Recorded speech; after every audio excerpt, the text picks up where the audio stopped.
नमस्कार, जय हिंद साथियों, स्वागत है आपका श्री रमा एकेडमी में। आइए आज की क्लास की शुरुआत हम यह जानकर करते हैं कि आज हमें क्या पढ़ना है और उसके पूर्व हम क्या पढ़ चुके हैं। तो आज क्या पढ़ना है आपको पीछे स्क्रीन पर दिख ही रहा होगा, थंबनेल में भी आपने देख लिया होगा कि हमें पढ़ना है मध्य प्रदेश के प्रमुख त्योहार, और उसके साथ साथ हम आगे बोलियों को भी कंप्लीट करेंगे इसी लेक्चर में। तो अभी शुरुआत हम मध्य प्रदेश के त्योहार से करेंगे, ये आज की बात है। पीछे क्या कुछ हम देख चुके हैं तो इस सिलेबस के माध्यम से आप देख सकते हैं। इस सिलेबस में आप देख पा रहे होंगे कि मध्य प्रदेश के इतिहास की प्रमुख घटनाएं हम पढ़ चुके हैं, राजवंश पढ़ चुके हैं, स्वतंत्रता आंदोलन में मध्य प्रदेश का योगदान पढ़ चुके हैं, इसको कह दीजिए आपका पर्यटन वाला टॉपिक कंप्लीट हो चुका है। देन आपकी जनजातियां कंप्लीट हो चुकी हैं और जनजातीय व्यक्तित्व भी कंप्लीट हो चुके हैं। मध्य प्रदेश के प्रमुख साहित्यकार और उनकी कृतियां भी कंप्लीट हो चुकी हैं। अब हम आज पढ़ रहे हैं मध्य प्रदेश के प्रमुख त्योहार, उत्सव, समारोह जो भी होता है सब, और बोलियां पढ़ेंगे। राइट, तो ये दो टॉपिक आज हमें पढ़ना है, उसके पहले ये पढ़ चुके हैं। और क्या बच रहा है, बस क्या है, बच्चे बहुत जल्दबाजी में है, समय भी बहुत कम है, उनकी दिक्कत नहीं है, आप लोगों का अच्छा सपोर्ट है मुझे, है ना, बहुत ज्यादा नहीं, पर जो जुड़े हैं परमानेंट जुड़े हैं तो उनके लिए बता दूं, बस अगला लेक्चर बहुत जल्द ये आ जाएगा आपका। एक ही लेक्चर में है, ये मध्य प्रदेश की प्रमुख कलाएं हैं। कलाओं में सिंपली संगीत कला होता है, चित्रकला होता है, नाट्य कला होता है जिसको हम रंग कर्म कहेंगे, ये पढ़ेंगे अपन। इसके अलावा शिल्प कला भी देख लेंगे और फिर लोक कलाएं देख लेंगे। उसमें लोक नृत्य होते हैं, लोक संगीत होते हैं, लोक नाट्य होते हैं और लोक चित्रकला। तो ये चीजें देख लेना है, एक ही लेक्चर में कंप्लीट हो जाएगा, बहुत कम समय में, कोई इशू नहीं है। तो थोड़ा सा धैर्य रखिएगा, ये यूनिट बढ़िया से कंप्लीट हो जाएगी आपकी। फिर मैं क्वेश्चंस भी आपको सॉल्व करवाऊंगा, कौन से प्रीवियस ईयर के जो भी एमपीपीएससी ने पूछ रखा है इन टॉपिक्स से। तो थोड़ा सा धैर्य बनाकर रखिए, लास्ट तक मैं आपका कहीं ना कहीं बहुत सारा कंप्लीट करा के जाऊंगा। चलिए शुरू करते हैं बिना किसी देरी के। तो हम पढ़ने वाले हैं आज त्योहार। तो सभ्यता और संस्कृति के विकास में पर्व और त्योहारों का महत्वपूर्ण योगदान होता है ना। ये बत्तीबाजी नहीं करना है हमको, सिंपली मध्य प्रदेश में कौन से त्योहार मनाए जाते हैं, इसका सोर्स क्या है उठाया है, क्योंकि किताबों में कुछ उटपटांग या कुछ भी लिखा रहता है, तो इसका सोर्स आप देख सकते हैं। ये जो वेबसाइट है अपनी, कौन सी, संस्कृति विभाग की जो साइट है, संस्कृति विभाग या कि आप जनसंपर्क विभाग कुछ भी कह दीजिए, इसमें कुछ त्योहारों के नाम लिखे हुए हैं, उन्हीं को हमें देखना है, क्योंकि कहीं ना कहीं सरकारी स्रोतों से ही प्रश्न आते हैं। तो कौन कौन से त्योहार हैं ये देख लीजिएगा। गणगौर, भाई दूज, अखा तीज, संजा, नीरजा, घड़ल्या, रतन्नवा, दशहरा, सुवारा, इसके अलावा लारूकाज, गंगा दशमी, हरेली, गोवर्धन पूजा, नवान्न, मेघनाथ, भगोरिया, काकसार, होली, 18 त्योहार लिखे हुए हैं, है ना। इसको सिर्फ ये दिखाने के लिए मैंने आपको बोला कि हम सरकारी स्रोतों से पढ़ रहे हैं, ठीक। अपने को अपने हिसाब से इसको कन्वर्ट करना है कि किस तरह से हम इसको क्या करने वाले हैं, कंप्लीट करने वाले हैं। तो ये शुरुआती जो त्योहार आपको इस कॉलम में दिख रहे होंगे, इस स्तंभ में दिख रहे होंगे, जैसे कि दीपावली है, भाई दूज है, गोवर्धन पूजा है, दशहरा है, होली है, अक्षय तृतीया है और डोल 11 है। ये कहीं ना कहीं पूरे राष्ट्र में ही एंजॉय किए जाते हैं, पूरे राष्ट्र में ही मनाए जाते हैं, न केवल मध्य प्रदेश में। और मध्य प्रदेश भी इनसे अलग नहीं है, मध्य प्रदेश में भी बहुत बढ़िया ढंग से इनको मनाया जाता है, तो इनको भी देखना है। देन कुछ त्योहार आपके स्थानीय स्तर के हैं, मध्य प्रदेश में ही मनाए जाते हैं, तो उनको देखेंगे, जैसे कि संजा या मामूलिया, नौरता या नीरजा, घड़ल्या, सुवारा, नवान्न, हरेली या हरीरी और गणगौर उत्सव। देन कुछ जनजातीय उत्सव होते हैं जो आपको देखना है, यहां से प्रश्न आते हैं। भगोरिया उत्सव है, गोल गधेड़ो है, मेघनाद पर्व है, लारूकाज है, मड़ई है, रसन्नवा है, काकसार है, सरहुल है, कर्मा और गंगा दशमी। तो इनको कंप्लीट करना है प्यारे बच्चों। ये आपके सारे त्योहार हैं, एक एक करके हम इस तरफ से शुरू करेंगे और अंत यहीं तक किनारे तरफ से हम कर देंगे। तो इसके पहले अब क्या हम चालू करेंगे, जैसे ये दीपावली सबसे पहले लिखा है तो इसी से शुरुआत करेंगे। तो दीपावली त्योहार, जैसे कि इनमें क्या पूछा जा सकता है आपसे, ये वाले त्योहारों में, ये त्योहार राष्ट्रीय स्तर के हैं। सिंपल कुछ प्रश्न बनते हैं, क्या पता सबको है कि, है ना, दीपावली त्योहार जो है राम जी जब आपके अयोध्या वापस लौट कर आए तब से मनाया जा रहा है, दिवाली से दीपों से जगमगा दिया गया था अयोध्या को। ये सारी बातें सबको पता है, न्यूज चैनल में आता है खूब जब ये त्योहार आने वाले होते हैं, है ना। तो इनके बारे में बहुत कथा नहीं, पर जो पूछा जाता है वो क्या, इनकी तिथियां पूछ ली जाती हैं, महीने पूछ लिए जाते हैं। दीपावली किस महीने में मनाया जाता है, अब आपको तो याद रहता है, शायद कुछ लोगों को यह भी याद नहीं रहता, किंतु कुछ लोगों को याद रहता है कि अक्टूबर नवंबर के आसपास आती है, क्योंकि छुट्टियां रहती है ना, तो आपको पता रहता है, महीना याद आ जाता है। कि कहीं ना कहीं किस समय पर मनाया जाता है। लेकिन ये जो हमारे भारतीय संस्कृति के अनुसार जो महीने बटे हुए हैं वो पूछे जाते हैं आपसे। तो यहां पर आपको वो पहले ही मैं दिखा दूं ताकि आगे चल के दिक्कत ना हो। ये 12 महीने हैं आपके।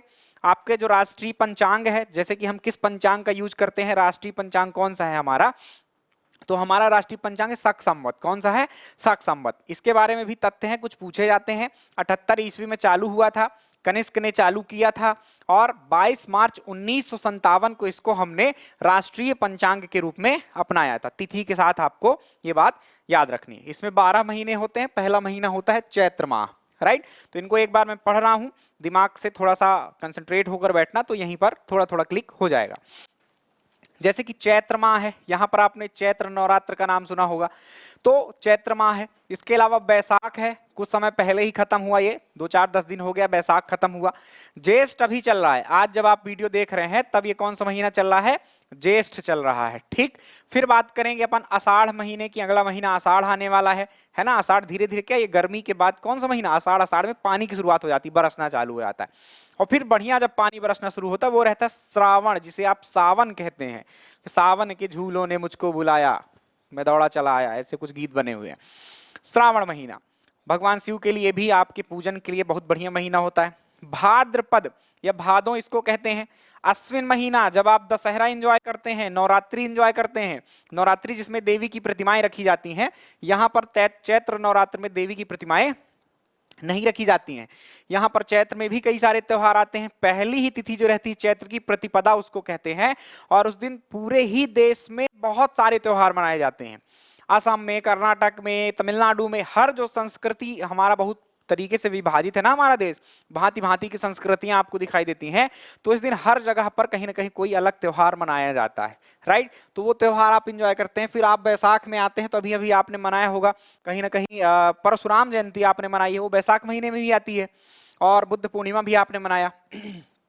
फिर अब ज्येष्ठ आ गया है। बात करें आषाढ़ की, तो आषाढ़ में पानी बरसना शुरू होता है, सब में कहीं ना कहीं कुछ त्योहार है। अश्विन में आप दशहरा मनाते हैं, नवरात्रि मनाते हैं, ठीक, सॉरी भाद्र, हाँ अश्विन में। और कार्तिक में आप दीपावली मनाते हैं। अगहन है, पौष जिसे पूस कहते हैं, माघ, और आपका फागुन। फागुन में आप होली सबसे बढ़िया आपको याद होगा। तो ये कुछ क्या है महीने हैं, इनको आपको क्या करना है, याद कर लेना है एक बार, है ना, कि बस 4-4 के स्टेप में कर लेना कि चैत्र बैसाख ज्येष्ठ आषाढ़। उसके अलावा आपको भाद्रपद या कि भादों आप कहिए, ऐसे ही मुझे याद है, भादों श्रावण भादों अश्विन कार्तिक, सावन भादों कुंवार कार्तिक, ऐसा मुझे याद है ना। तो आप भी ऐसा कर सकते हैं। अश्विन को कुंवार भी कहते हैं, गांव में आप सुनेंगे कि कुमार लग गया, एक्चुअली ये कुंवार होता है ना, तो कुंवार लग गया, राइट। तो श्रावण भादों कुंवार कार्तिक, और उसके अलावा अगहन पूस माघ और फागुन। तो ऐसे कुछ आपके महीने हैं, 4-4 के स्टेप में आप याद कर लेना, इजीली याद हो जाएंगे। आइए शुरू करते हैं अब कहानी पहले त्योहार से। दीपावली के त्योहार आपके सामने है। दीपावली कब मनाई जाती है? तो एक तो ऋतु कौन सी रहती है उस टाइम पे? शरद ऋतु रहती है। न ये ठंडी है न ये गर्मी है, ये बात पहली बात याद रखना। शरद का सर्दी से कोई संबंध नहीं है ना, सर्दी इसके बाद आएगी।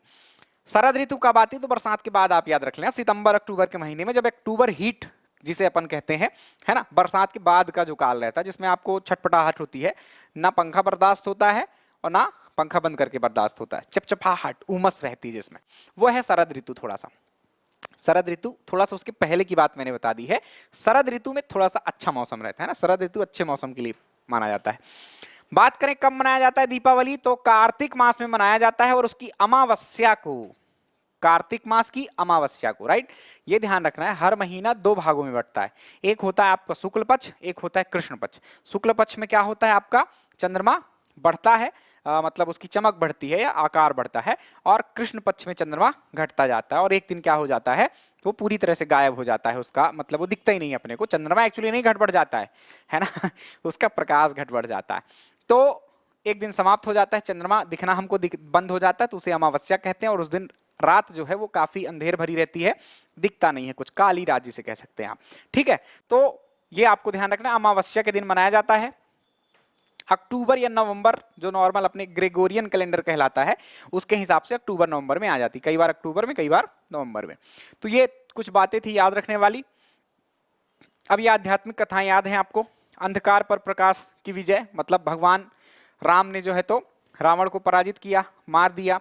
जिस दिन मारा उस दिन दशहरा मनाते हैं, और उसके कुछ दिन बाद हम क्या मनाते हैं, दीपावली, क्योंकि लंका से अयोध्या आने में कुछ समय लगा था उनको बीच में, तो वो समय का थोड़ा सा अंतर रहता है। और जब वो पहुंचे अयोध्या तब पूरी अयोध्या को क्या कर दिया गया, जगमगा दिया गया दीपों से। उस टाइम पर झालर वालर चलती नहीं थी चाइना वाली, तो दीपों से जलाया गया था, जगमगाया गया था पूरी अयोध्या को, क्योंकि रात कैसी थी उस दिन, अमावस्या वाली थी, काली रात थी, तो जगमगा दिया गया। ये कुछ बातें आपको याद रखना दिवाली के संबंध में। बात करें दशहरा की, दिवाली से पहले ही आता है क्या, दशहरा आपका। तो दशहरा कब आता है, ये महीना याद कर लीजिए, पता ही होगा आपको होता क्या है इस दिन, पर महीना अश्विन है, अश्विन माह, या कि इसे हम कुंवार कहते हैं इस दिन, और 10वीं तिथि। तो ये जो मैंने बोला है आपको क्या याद रखना है, कोई माह है, मान लो अश्विन मान लेते हैं, राइट है। अश्विन भी 2 भागों में बंटता है, एक होता है कृष्ण पक्ष और एक होता है क्या, शुक्ल पक्ष, है ना, कृष्ण पक्ष और शुक्ल पक्ष। अब ये 15 दिन ये चलेगा। पहली तिथि को प्रतिपदा बोलते हैं, हमेशा याद रखना, प्रतिपदा, फिर ऐसे द्वितीया, तृतीया, चतुर्थी, पंचमी, षष्ठी, सप्तमी, अष्टमी, नवमी, 10वीं, इस तरह से 15 तक ये जाता है ना। तो ये तिथियां हो जाती हैं, और फिर जब 15 दिन हो जाते हैं तो उसके बाद अगला महीना, अगला मतलब खंड चालू हो जाता है शुक्ल पक्ष। इसमें भी सेम उसी तरह से प्रथमा, द्वितीय, तृतीय, चतुर्थी, ऐसे 15 दिन की तिथियां चलेंगी। तो एक में चंद्रमा बढ़ेंगे और एक में घटेंगे। तो ये 10वीं तिथि को दशहरा मनाया जाता है, यह आपको याद रखना है। कब, शुक्ल पक्ष की शुक्ल पक्ष की 10वीं तिथि को मनाया जाता है। ये बात थी थोड़ा फैक्ट की। अब क्या हुआ था इस दिन, तो इस दिन रावण का वध हुआ था। इसके साथ साथ एक और घटना घटी थी उस दिन, क्योंकि हम दशहरा के 9 दिन पहले क्या मनाते हैं, सबको पता होगा, सब लोग मनाते हैं, नवरात्रि मनाते हैं, जिसमें देवी की प्रतिमाएं भी रखी जाती हैं, वो वाली जिसमें ज्यादा एंजॉय आप करते हैं। कारण ये है एंजॉयमेंट का, मेरे तो यही कारण था। उस दिन रखी जाती हैं देवियां, मोहल्ले में रखी जाती हैं कहीं, और मोहल्ले में सारे लोग जो है एकत्र होते हैं। उसमें से उस मोहल्ले में यदि कुछ खास लोग हैं आपके, वो भी कहीं ना कहीं आते हैं और उनके आपको दर्शन होते हैं और आपका मन बड़ा प्रफुल्लित होता है। तो इस संदर्भ में ये जो नवरात्रि वाला त्योहार है वो बड़ा बढ़िया रहता है ना। अब आप समझ गए होंगे। तो इस दिन और क्या हुआ था, तो देवी दुर्गा जी जो है वो नवरात्रि और 10 दिन के युद्ध में महिषासुर नामक एक राक्षस को क्या किया था, इन्होंने पराजित किया था, विजय प्राप्त किया था। तो एक तो ये हो गया, विजय प्राप्त की इन्होंने, तो नवरात्रि मनाई जाती है। और उसके अलावा रावण का वध भी हुआ 10वीं तिथि को। इस कारण से ये 2 कारणों से क्या है आपका दशहरा मनाया जाता है, यह याद रखें। ठीक, नवरात्रि भी बड़ा उत्सव है, तो आपको यही दशहरा के साथ ही मैंने उसकी भी चर्चा कर ली, उसको अलग से नहीं देखना है। राम की रावण पर विजय के रूप में ये मनाया जाता है। बस इतनी सी बात थी इसमें, इतना ही आपको याद रखना है। दशहरा के बाद बात करें हम अगले त्योहार की, वह है गोवर्धन पूजा। तो ये गोवर्धन पूजा जो है, और पहले पढ़ लेना चाहिए था दिवाली के जस्ट बाद। क्यों, क्योंकि दिवाली के जस्ट बाद ही आता है, क्या आता है, दिवाली के दूसरे दिन। आप दिवाली मनाते हैं, दिवाली के जस्ट दूसरे दिन क्या मनाया जाता है, 2 से 3 दिन चलता है हालांकि ये गोवर्धन पूजा। तो गोवर्धन पर्वत का नाम आपने सुना होगा कहीं ना कहीं, भगवान कृष्ण की कथा भी सुनी होगी। क्या सुना होगा आपने कि एक बार क्या हुआ था, वो मैंने तो कार्टून में देख रखा है पूरी ये कथा, कि गोकुल में क्या हुआ कि पूजा किया करते थे लोग बाग इंद्र की, जब वर्षा ऋतु आने वाली होती थी, है ना। तो उस टाइम पर क्या हुआ कि भाई कृष्ण जी ने सवाल किया, क्या आप लोग किसकी पूजा करते हैं, इंद्र की क्यों पूजा करते हैं। तो लोगों ने कहा कि भाई इंद्र क्या करते हैं, वर्षा करते हैं। इंद्र जो है वर्षा करते हैं तो हरियाली आती है, जिससे हमारे पशु चरते हैं, क्योंकि ग्वाले थे वो सब लोग। तो हमारे लिए बड़ा बेनिफिशियल है, इसलिए अपन क्या कर रहे हैं, भगवान इंद्र की पूजा कर रहे हैं। तो उन्होंने कहा कि इंद्र का तो ये कर्तव्य है, उनको ये काम ही सौंपा है देवताओं ने, इसलिए तो वो आपका वर्षा करते हैं। तो आपको पूजा वास्तव में किसकी करनी चाहिए, जहां से हमको वास्तव में चीजें प्राप्त हो रही हैं, कि जैसे आप गोवर्धन पर्वत है आपके पास, तो वहां से हम सारा पशुचारे के रूप में जो चीजें आती वो ले आते हैं, वहां पर जाकर पशु भी छोड़ते हैं, है ना। तो बहुत चीजें हमको मिलती हैं, उससे लकड़ी वकड़ी मिलती है घर में खाना बनाने के लिए, तो आपको उसकी पूजा करनी चाहिए। लोगों ने कहा कि ठीक बात कह रहे हो, थोड़ा कहीं ना कहीं चमत्कार दिखा चुके थे, तब ये बात कही, तब लोगों ने माना, नहीं तो ऐसे किसी बालक की बात कौन मानने वाला है। तो उन्होंने माना, लेकिन हुआ क्या, इंद्र खफा हो गए इससे, इंद्र नाराज हो गए और उन्होंने भयंकर वर्षा की, बिल्कुल तड़क झड़क के साथ। सब लोग परेशान, घर वर डूबने लगे। तो भगवान कृष्ण ने क्या किया कि गोवर्धन पर्वत का कुछ हिस्सा उठाया ऊपर का, और ऊंचाई पर ले जाकर उन लोगों को क्या किया, उसके नीचे खड़ा कर दिया। गोवर्धन पर्वत को उठाकर एक उंगली पे उठा लिया, और उसके जो नीचे का स्पेस था वहां पर सब लोग जाकर सुरक्षित खड़े हो गए। कुछ दिनों तक वर्षा चली, और फिर वर्षा थम गई, इंद्र का घमंड चूर हो गया, और इस प्रकार से वो कारण था गोवर्धन पर्वत या गोवर्धन पूजा करने का। इस दिन क्या होता है, तो गोवर्धन और गोधन, है ना, तो जो गोबर होता है उससे कुछ आकृतियां बनाई जाती हैं, जैसे भगवान कृष्ण की बना सकते हैं आप, जैसे गोवर्धन पर्वत की बना सकते हैं आप, जैसे यहाँ पर आप देख पा रहे होंगे कि ये भगवान कृष्ण की एक प्रतिमा बनाने का प्रयास किया गया है। ये भगवान कृष्ण ने गोवर्धन पर्वत उठा रखा है, राइट। तो ये गोवर्धन पूजा है, ये ध्यान रखिएगा आप लोग। स्त्रियां जो होंगी, है ना, बालिकाएं जो होंगी मेरी विद्यार्थी, उनको तो ये बात पता ही होगी क्योंकि वो एंजॉय कर रही हैं, है ना। मैंने बहुत अच्छे से तो इसको नहीं सीखा देखा, मेरी भी बहनें हैं, लेकिन मैंने बहुत उस तरह से नहीं देख पाया इसको, थोड़ा सा बचपन से ही अलग रहा मैं। तो जिनने कुछ किया हो, मुझसे कुछ त्रुटि हो गई हो, तो भाई उसको ऐड कर लेना, सुधार लेना, पर जो जानकारी मिलती है वो मैंने आपको बता दी गोवर्धन पूजा की। बात करें होली की, है ना, होली तो अब मैं ही बता लूंगा, कहीं आपसे ज्यादा बेटर बता पाऊंगा, तो धैर्य रखें। होली सबसे खतरनाक मनाया जाने वाला त्योहार है, इसी में सबको एंजॉय होता है, सब मतलब बालक, छोटे बच्चे से लेकर बड़े तक, बुजुर्गों तक, सबको मजा आती है इसमें।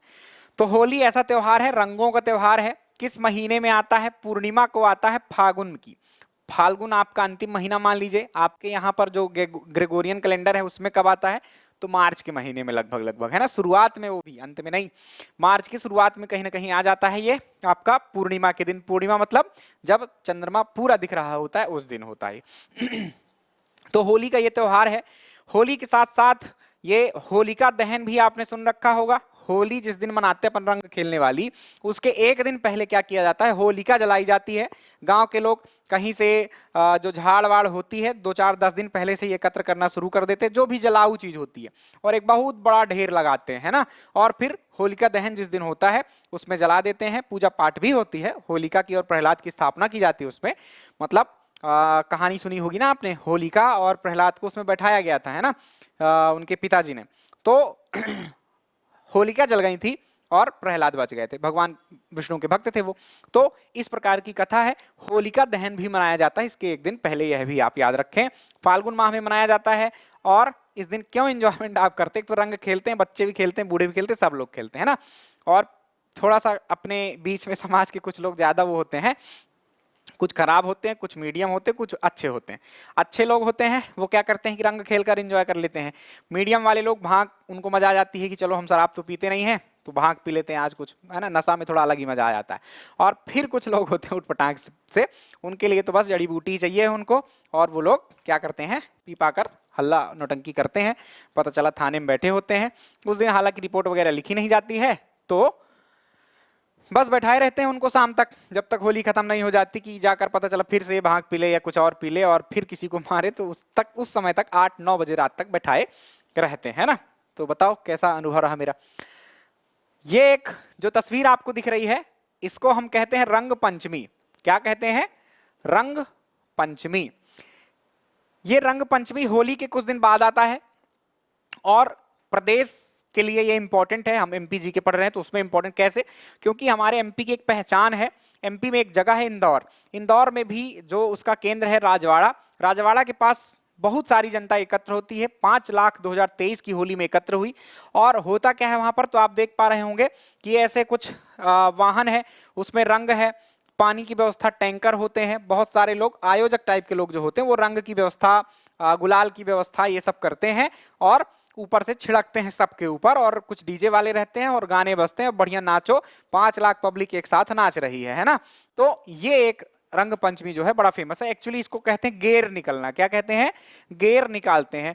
तो इंदौर की जो गेर है, इंदौर की जो गेर है, इसको कहीं ना कहीं कुछ प्रस्तावों में शामिल किया गया है, जैसे कि इसको जीआई टैग मिले, इसके लिए आवेदन किए गए हैं। जैसे कि इसको यूनेस्को की विश्व धरोहर में सांस्कृतिक वाली उसमें जगह मिले, इसके लिए आवेदन किए गए हैं। तो भविष्य में मिलने की पूरी संभावना है, इसलिए आप इसको याद रखें, क्या पता कोई प्रश्न भी आ जाए। तो ये कुछ बात थी। इसमें आप ये देख सकते हैं एक वाहन है, इसके ऊपर रंग गुलाल उड़ाए जा रहे हैं और पीछे पीछे टैंकर भी कहीं दिख जाएंगे। ये पीछे आपको राजवाड़ा महल दिख रहा है, ये पीछे राजवाड़ा महल दिख रहा है, नीचे पब्लिक दिख रही है ना, सिर्फ सिर दिखाई देंगे क्योंकि ये इतने सारे लोग हैं।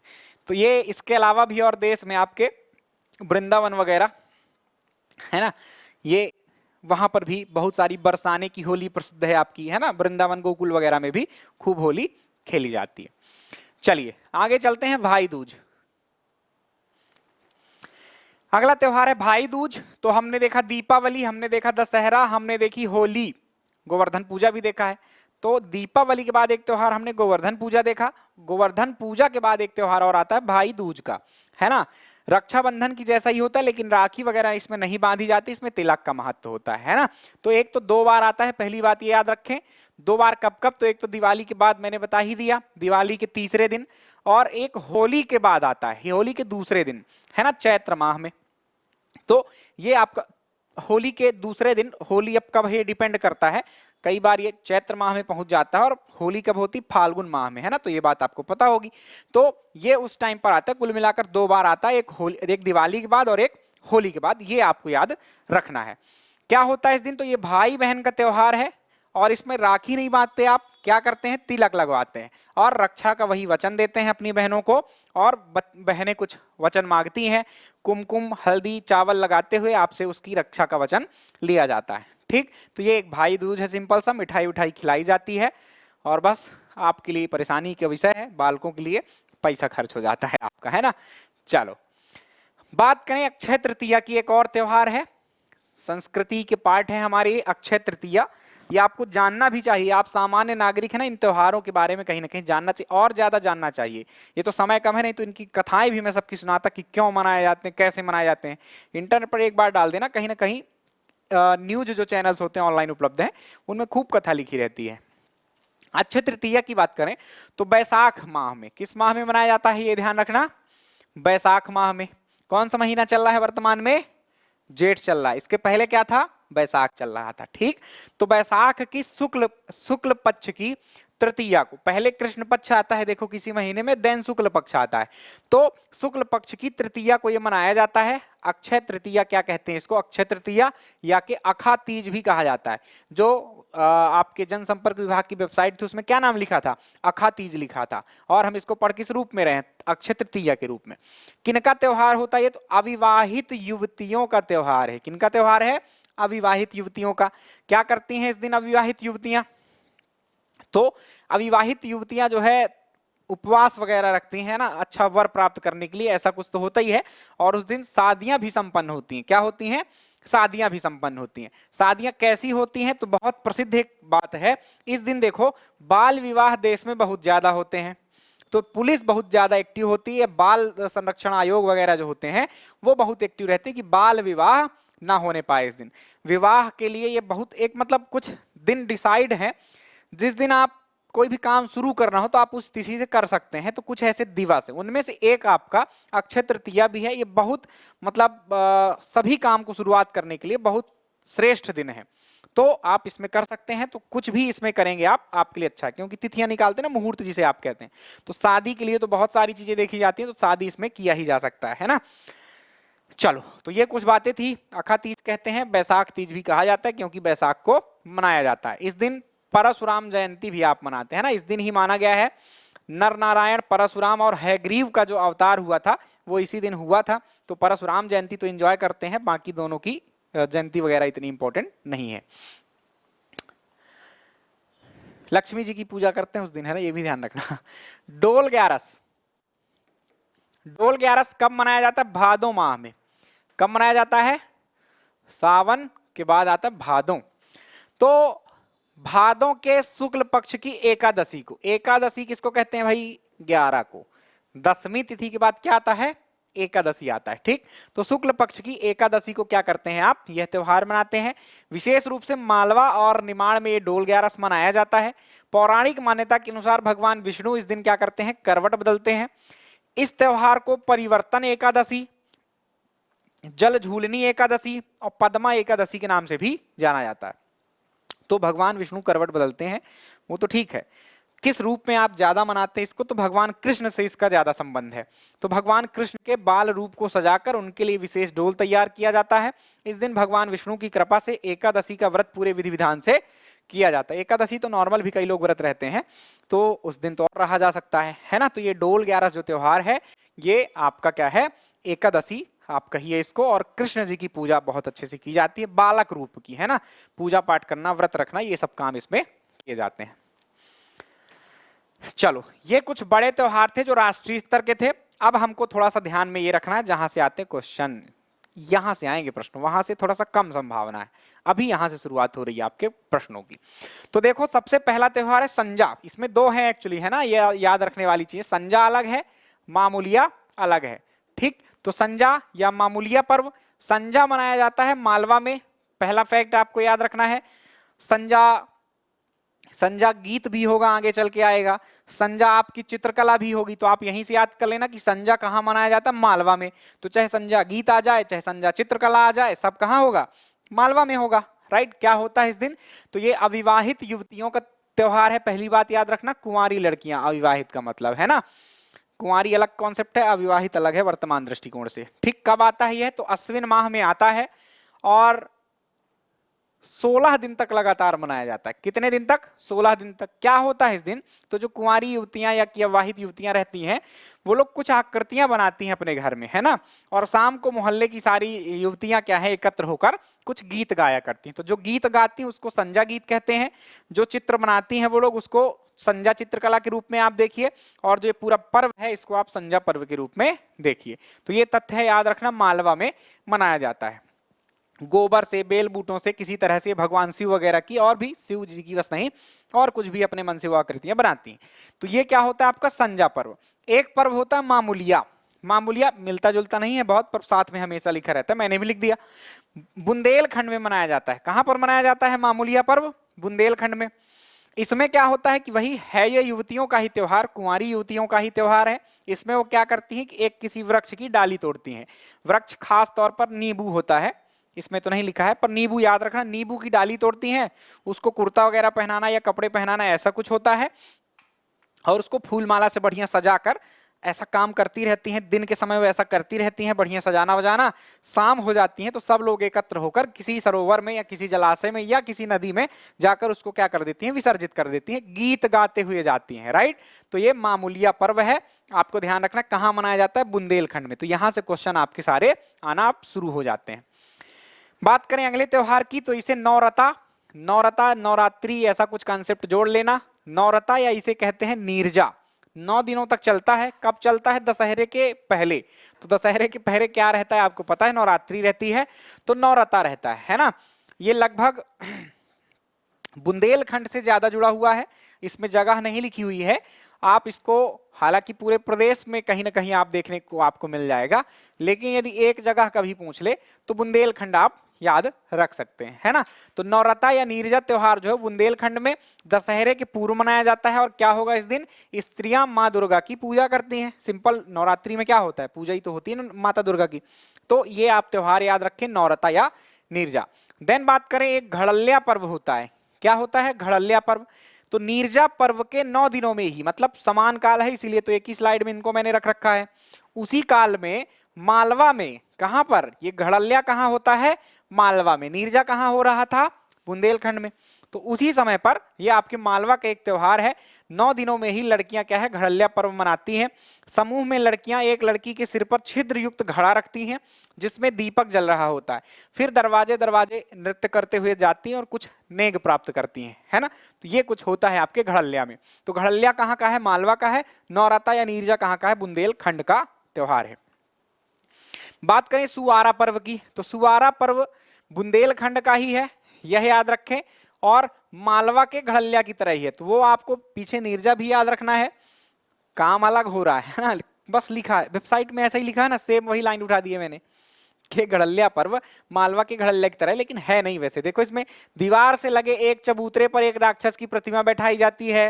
राक्षस के सिर पर शिव पार्वती की प्रतिमाएं रखी जाती हैं। दीवार पर सूर्य और चंद्र बनाए जाते हैं। इसके बाद लड़कियां पूजा करती हैं और गीत गाती हैं। कहाँ उसके जैसा था, साइट में लिखा था, इसलिए मैंने लिख दिया है, कहीं आपको कुछ दिक्कत ना हो। क्लियर। तो आप याद क्या रखेंगे, ये सुवारा पर्व कहाँ मनाया जाता है, तो बुंदेलखंड में मनाया जाता है। होता क्या है, तो भाई दीवार पर आकृतियां बनाना और फिर शाम को एकत्र होकर आपका पूजा पाठ करके गाना वाना गाना। बस आपके लिए तो इंपॉर्टेंट बात, सुवारा पर्व कहाँ, आपके बुंदेलखंड में। बस बात करें नवान्ना पर्व की, तो नवान्ना पर्व भी बुंदेलखंड का है। कहाँ का है, बुंदेलखंड क्षेत्र का है।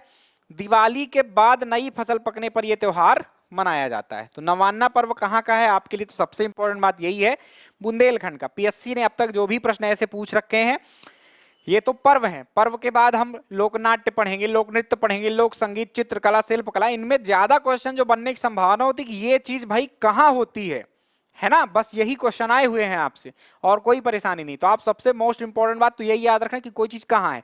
अब ये जो एक्स्ट्रा जानकारी मैं आपको देता हूँ वो किस लिए देता हूँ, ताकि आपको चीजें याद हो। थोड़ा सा ज्यादा सुनेंगे आप तो याद होगा, मैं सिर्फ बोल कर निकल जाऊं कि सुवारा पर्व बुंदेलखंड में मनाया जाता है, नवान्ना पर्व बुंदेलखंड में मनाया, तो आपको याद नहीं होगा। क्लियर। तो अभी अपन ने क्या क्या देखा है, एक देख लिया नीरजा या नौरता। ज्यादातर मामले में आपको कुछ और भी चीजें नौरता या नीरजा से संबंधित मिलेंगी आगे चल के लोक नृत्यों में, तो वो आपका क्या है बुंदेलखंड में ज्यादा फोकस है। देन आपने गढ़लिया देखा, वो मालवा में मनाया जा रहा था, और सेम यहाँ पर एक सुवारा पर्व वो आपके बुंदेलखंड में, और नवान्ना पर्व ये आपके बुंदेलखंड में। नवान्ना में ध्यान ये रखना कृषि से रिलेटेड है, नई फसल आने पर ये मनाया जाता है, दिवाली के बाद मनाया जाता है। हरीली या हरीरी ये भी कुछ पीछे की तरह है, किसानों से संबंधित है, यह याद रखना है। ये कब मनाया जाता है, श्रावण माह में। कब मनाया जाता है, श्रावण में। तो कुछ दिन बाद आएगा, 1-2 महीने बाद आपका ये हरीली या हरेली त्योहार। किसानों के लिए इस पर्व का विशेष महत्व है। इस दिन कृषक लोग क्या करते हैं, कृषि उपयोग में आने वाले उपकरणों की पूजा करते हैं। पुराने जमाने के थे जो हल वगैरह, पहले उनकी पूजा होती थी। अब ट्रैक्टर और जो भी उससे संबंधित उपकरण होते हैं, औजार होते हैं, उनकी पूजा की जाती है इस दिन। ठीक। मालवा में ऐसा त्योहार ये कहाँ का है आपके वास्तव में, देखो मंडला जिले में भी ये त्योहार मनाया जाता है। मंडला जिले में यह पर्व श्रावण माह की पूर्णिमा को मनाया जाता है, तथा मालवा क्षेत्र में आषाढ़ के महीने में मनाया जाता है। और मालवा वाले को विशेष रूप से हरिया गोधा कहा जाता है। क्लियर। हरिया गोधा। कुछ शब्द ना समझ में आए तो परेशान नहीं होना, क्वेश्चन क्या है मैं वो बता देता हूँ ना, ये साइड के शब्द हैं, एज इट इज मैंने लिखे हैं आपके लिए। हरीली या हरेरी कहाँ मनाया जाता है, तो ध्यान रखना, एक तो मंडला वाला इलाका याद रखना, और दूसरा मालवा का। मालवा वाला ज्यादा इंपॉर्टेंट है। मालवा में इसे हरिया गोधा भी कहा जाता है, यह आपको याद रखना है। हालांकि ये जो कृषक उपकरण है इनको पूजने का काम बहुत जगहों पर होता है, लगभग सभी जगह पर होता है, लेकिन विशेष रूप से आपको क्या याद रखना है, मालवा वाला और मंडला वाला। क्लियर। तो ये है आपका हरेली या हरीरी पर्व। देन बात करें गणगौर उत्सव या गणगौर पर्व। गणगौर उत्सव कहाँ मनाया जाता है, तो मोस्टली निमाड़ में, लेकिन दोनों अंचल में मनाया जाता है। क्या याद रखना है, दोनों अंचल में। शायद इससे संबंधित प्रश्न भी पीएससी ने पूछा है, 20 में पूछा है कि 21 में पूछा है, ये आपको देखना पड़ेगा, है ना। लेकिन प्रश्न ये आ चुका है कि गणगौर उत्सव जो है वो कहाँ मनाया जाता है, यही प्रश्न आया था। उसके पीएससी ने जो आंसर माने थे वो दोनों माने थे, मालवा भी और निमाड़ भी। लेकिन आप वास्तव में जब पढ़ेंगे तो ये कहाँ का है, वास्तव में निमाड़ का है।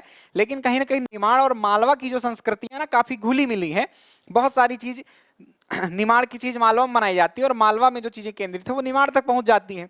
तो ये संस्कृतियों में मेलजोल होता ही होता 100% है।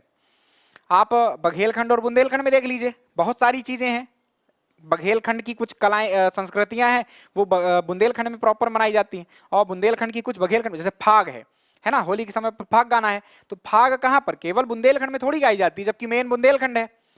बघेलखंड में भी बराबर फाग गाई जाती है। तो इस तरह से थोड़ा सा संस्कृतियों का मेलजोल हो जाता है। तो गणगौर पर्व जो है दोनों में मनाया जाता है, लेकिन इसके केंद्र के रूप में कभी एक नाम आपको देना हो तो आप निमाड़ लगाना उत्तर। ठीक। चलो, महिलाओं के द्वारा वर्ष में 2 बार, एक तो चैत्र माह में और एक भादो माह में मनाया जाता है। इसमें क्या किया जाता है, भगवान शिव और माता पार्वती की क्या की जाती है, पूजा की जाती है। नौ दुर्गा एवं सप्तमी अमावस्या के अवसर पर पड़ने वाले गणगौर उत्सव में महिलाएं अपने आराध्य देव शिव को विदा करती हैं। तो भगवान शिव और पार्वती से संबंधित एक उत्सव है, मालवा और निमाड़ में मनाया जाता है। बस। ठीक। तो ये कुछ स्थानीय स्तर के हमारे क्या थे, त्योहार थे, जिसमें हमने देख लिया आपका नीरजा या नौरता, घड़ल्या, है ना, उसके अलावा आपका सुवारा, उसके अलावा आपका नवान्न देख लिया, है ना, हरेली या हरीरी देख ली, और ये गणगौर उत्सव देख लिया। क्लियर। तो ये याद रखना कहाँ के हैं। और फिर अब आ जाते हैं अपन जनजातीय उत्सवों में। कुछ विशेष जनजातियां हैं, कुछ बड़ी हैं, कुछ छोटी हैं, उनमें कुछ त्योहार मनाए जाते हैं। तो आइए इनको देखते हैं, समझते हैं। भगोरिया पर्व। भगोरिया पर्व कहाँ मनाया जाता है, देखो क्षेत्र पूछा जाए तो मालवा है। अब कौन मनाता है, ये बहुत इंपॉर्टेंट बात है। भील आदिवासी, भील जनजाति के लोग जो हैं भगोरिया मनाते हैं। जनजाति आपने देखा होगा, तो उसमें मैंने ये बताया भी है कि भगोरिया पर्व इनका एक प्रसिद्ध पर्व है। ठीक, तो भगोरिया जो उत्सव है ये भील आदिवासियों के द्वारा मनाया जाता है। और भील लोग कहाँ रहते हैं यह बात आपको होता है मध्य प्रदेश के पश्चिम में, और वह इलाका लगता है आपका मालवा और कुछ हिस्सा निमाड़ में। मेन मालवा में ही रहते हैं, जैसे कि रतलाम है, झाबुआ है, अलीराजपुर, तो झाबुआ अलीराजपुर तो इनका केंद्र है। धार है ना, तीसरे नंबर पर धार को ले लीजिए, धार तो ये मेन केंद्र है। पर कहीं ना कहीं बड़वानी, खरगोन, यहाँ पे भी कुछ भील जनजाति के लोग मिल जाते हैं, तो यहाँ पे भी आप देखने को मिल जाएगा। पर मोस्टली आपको एक आंसर लगाना तो मालवा आप लगाएंगे, है ना। बात करें और तथ्यों की, तो होली के अवसर पर मनाया जाता है। ये भी इंपॉर्टेंट बात है कि भगोरिया पर्व कब मनाया जाता है, होली के अवसर पर, होली के पहले, राइट, होली के 7 दिन पहले से ये क्या हो जाता है, त्योहार चालू हो जाता है। और ये किस तरह का त्योहार है, प्रणय पर्व है। प्रणय मतलब जो सबसे पसंदीदा विषय होता है समाज में लोगों का, वो है प्रणय पर्व श्रृंगार रस, और उसी से संबंधित है ये, प्रेम संबंधी ये पर्व है। क्या होता है इस दिन, कहानी उस टाइम पे भी सुनाई थी। नाम कहीं ना कहीं आपका भागने से रिलेटेड है, लेकिन वास्तविकता कुछ अलग है। इस पर जो रिसर्च हुई है वो कुछ प्रॉपर निकल के आई नहीं, कोई ऐसी हमारे पास मतलब सोर्स ही नहीं है कि ये कब शुरू हुआ, किस टाइम पे। ऐसा मानते हैं कि राजा भोज के टाइम पर ये कहीं ना कहीं शुरू हुआ था भगोरिया पर्व मनाना। ठीक, भोज आपके धार के थे, तो उस टाइम से ये मनाया जा रहा है। नाम क्यों ऐसा पड़ा है, इसका कोई कॉन्सेप्ट नहीं निकल कर सामने आया रिसर्च में। आप कुछ भी समझ लीजिए। होता क्या है इस दिन, तो मेले लगते हैं। क्या लगते हैं, मेले लगते हैं। शुरुआती जो मेला रहता है उसको कहते हैं गुलालिया हाट। इस दिन काम की वस्तुएं खरीदते हैं। सबसे मेन जो मेला रहता है उसको कहते हैं भगोरिया हाट। उस दिन बहुत सारे लोग, सब लोग एकत्रित होते हैं। इसमें खरीदना वगैरह तो ठीक है, होता ही है, पर मुख्य रूप से सब कोई एकत्र होता है। और झूले वगैरह झूलना, सामान बसते ही होते हैं उसमें, और बहुत सारी चीजें होती हैं उनकी संस्कृति से संबंधित, उनकी आवश्यकता से संबंधित मेला मेन। और सब लोग जाते हैं उसमें। ज्यादातर लोग जो एक जगह से आते हैं वो एक ही तरह के वस्त्र धारण करके आना, या कि जो कोई जिस तरह की कला का ज्ञानी हो उस कला का प्रदर्शन करना, है ना। तो ऐसा सब कुछ काम इस भगोरिया मेले में ही होता है। आप देखेंगे जब, तो जैसे कि ये एक बहुत बड़ा मेला है, भगोरिया है। और देखो, ये देखो, जैसे ये कुछ लोग हैं एक जैसे, देखो पुरुष भी एक जैसे वेश में है। इनको क्या आता है, कुछ एक कला दिखा रहे हैं, अपना बांसुरी लिए हुए हैं। बांसुरी इनका एक प्रिय यंत्र है, वाद्य यंत्र है, कह सकते हैं आप, भीलों का। और ये स्त्रियां भी देखिए आप, तो एक जैसे ही वस्त्रों में दिखाई दे रही हैं। कुछ और स्त्रियां देखिए, ये भी एक जैसे वस्त्रों में दिखाई दे रही हैं। तो ये जो ज्यादातर लोग होते हैं वो एक जैसे बनकर ही आते हैं इस मेले में, और अलग अलग अपना जो भी इनसे कुछ आता है वो प्रदर्शित करने के प्रयास करते हैं। फिर बाकी झूला उला झूलना ये सब काम तो होता ही रहता है। तो गुलालिया हाट, भगोरिया हाट, और अंत में जब बाजार उजड़ जाता है, सब लोग वस्तुएं खरीद लेते हैं और संख्या बहुत कम हो जाती है, तो उसको कह देते हैं उजाड़िया हाट। इन्हीं हाटों के बीच में क्या होता है, प्रणय पर्व की बात जो मैं कर रहा था, इन्हीं हाटों के बीच होता यह है कि गुलाल लगाने का काम होता है, पान खिलाने का काम होता है। मतलब किसी भी तरीके से अलग अलग रीतियां हैं, ऐसा कह दीजिए। कहते हैं कि पान खिला दो, लड़की पान का ऑफर करो। पान यदि लड़की खा ले, स्त्री खा ले, तो वो उसको प्रेम स्वीकार है, और फिर उनका बाद में विवाह करवा दिया जाता है, ऐसा। या कि किसी के गाल में गुलाल लगा दो, और यदि उसने गुलाल नहीं पोंछा, है ना, तो इसका मतलब है उसको आपका प्रेम स्वीकार है। यदि पोंछ लिया तो तुम हटो, कोई दूसरा ट्राई कर सकता है। इस तरह से क्या है, काम किए जाते हैं इसमें। तो एक प्रकार से प्रणय पर्व है, विवाह वगैरह, यहाँ से वैवाहिक संबंध जो है बनना शुरू हो जाते हैं। तो ये बात थी कुछ भगोरिया उत्सव की। भील आदिवासियों के द्वारा मनाया जाता है, होली के अवसर पर मनाया जाता है, और एक प्रकार का प्रणय पर्व है, यह आप याद रखें। अगला भी भीलों से संबंधित ही पर्व है हमारा, और ये भी प्रणय पर्व है। ये मजेदार बात है ना। तो गोल गधेड़ो ये भील जनजाति ही मनाती है, पश्चिमी मध्य प्रदेश यानी मालवा में ही मनाया जाता है। और कैसा है, प्रणय पर्व ही है। बस इसमें थोड़ा सा, इसमें जो विवाह होता है वो होता है परीक्षा विवाह। कौन सा विवाह, परीक्षा विवाह। और जो वहां पर विवाह हो रहा था भगोरिया में, ध्यान रखना, उसमें होता है अपहरण विवाह। अपहरण विवाह, जब जनजातियां मैं आपको पढ़ा रहा था तो बताया था कि वो जो यदि पसंद आ गया उन लोगों को, लड़की ने स्वीकार कर लिया, इस आप लोग इसको उल्टा भी कर सकते हैं, स्त्री भी ऐसा कर सकती है ना।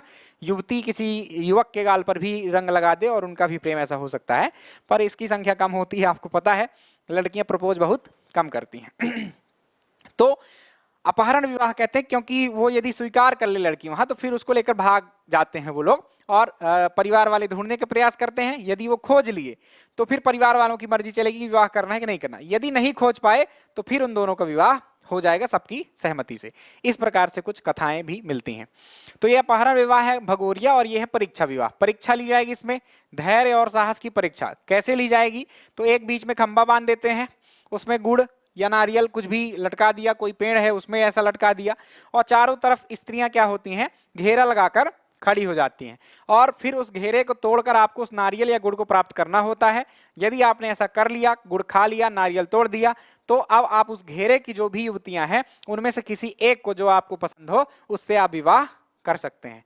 ठीक, तो ये कुछ प्रथा है। हालांकि जनजातियों में बहु विवाह भी प्रचलित होता है, लेकिन उस टाइम पर आपको एक ही मिलेगी, बाकी बाद में आप फिर ट्राई कर सकते हैं दोबारा से। ठीक, चलिए, तो ये मजेदार कुछ त्योहारों के बाद अपन चलते हैं कुछ एक और बड़ी जनजाति, मतलब एक सबसे इंपॉर्टेंट जनजाति हमारे यहाँ कौन? भील, सबसे ज्यादा जिसकी जनसंख्या है। दूसरी आती कौन? गोंड। तो गोंडों के कुछ त्योहार हैं, उनको देख लेते हैं। क्रम से ही मैंने रखे हैं ताकि याद करने में असुविधा आपको ना हो।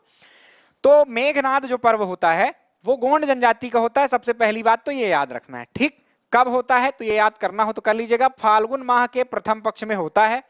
फाल्गुन माह जो होली का त्योहार होता है उसी टाइम पर मेघनाद के सम्मान में मनाया जाने वाला ये त्योहार है। मेघनाद जो है आपके गोंडों के क्या है, एक पूजनीय देवता है।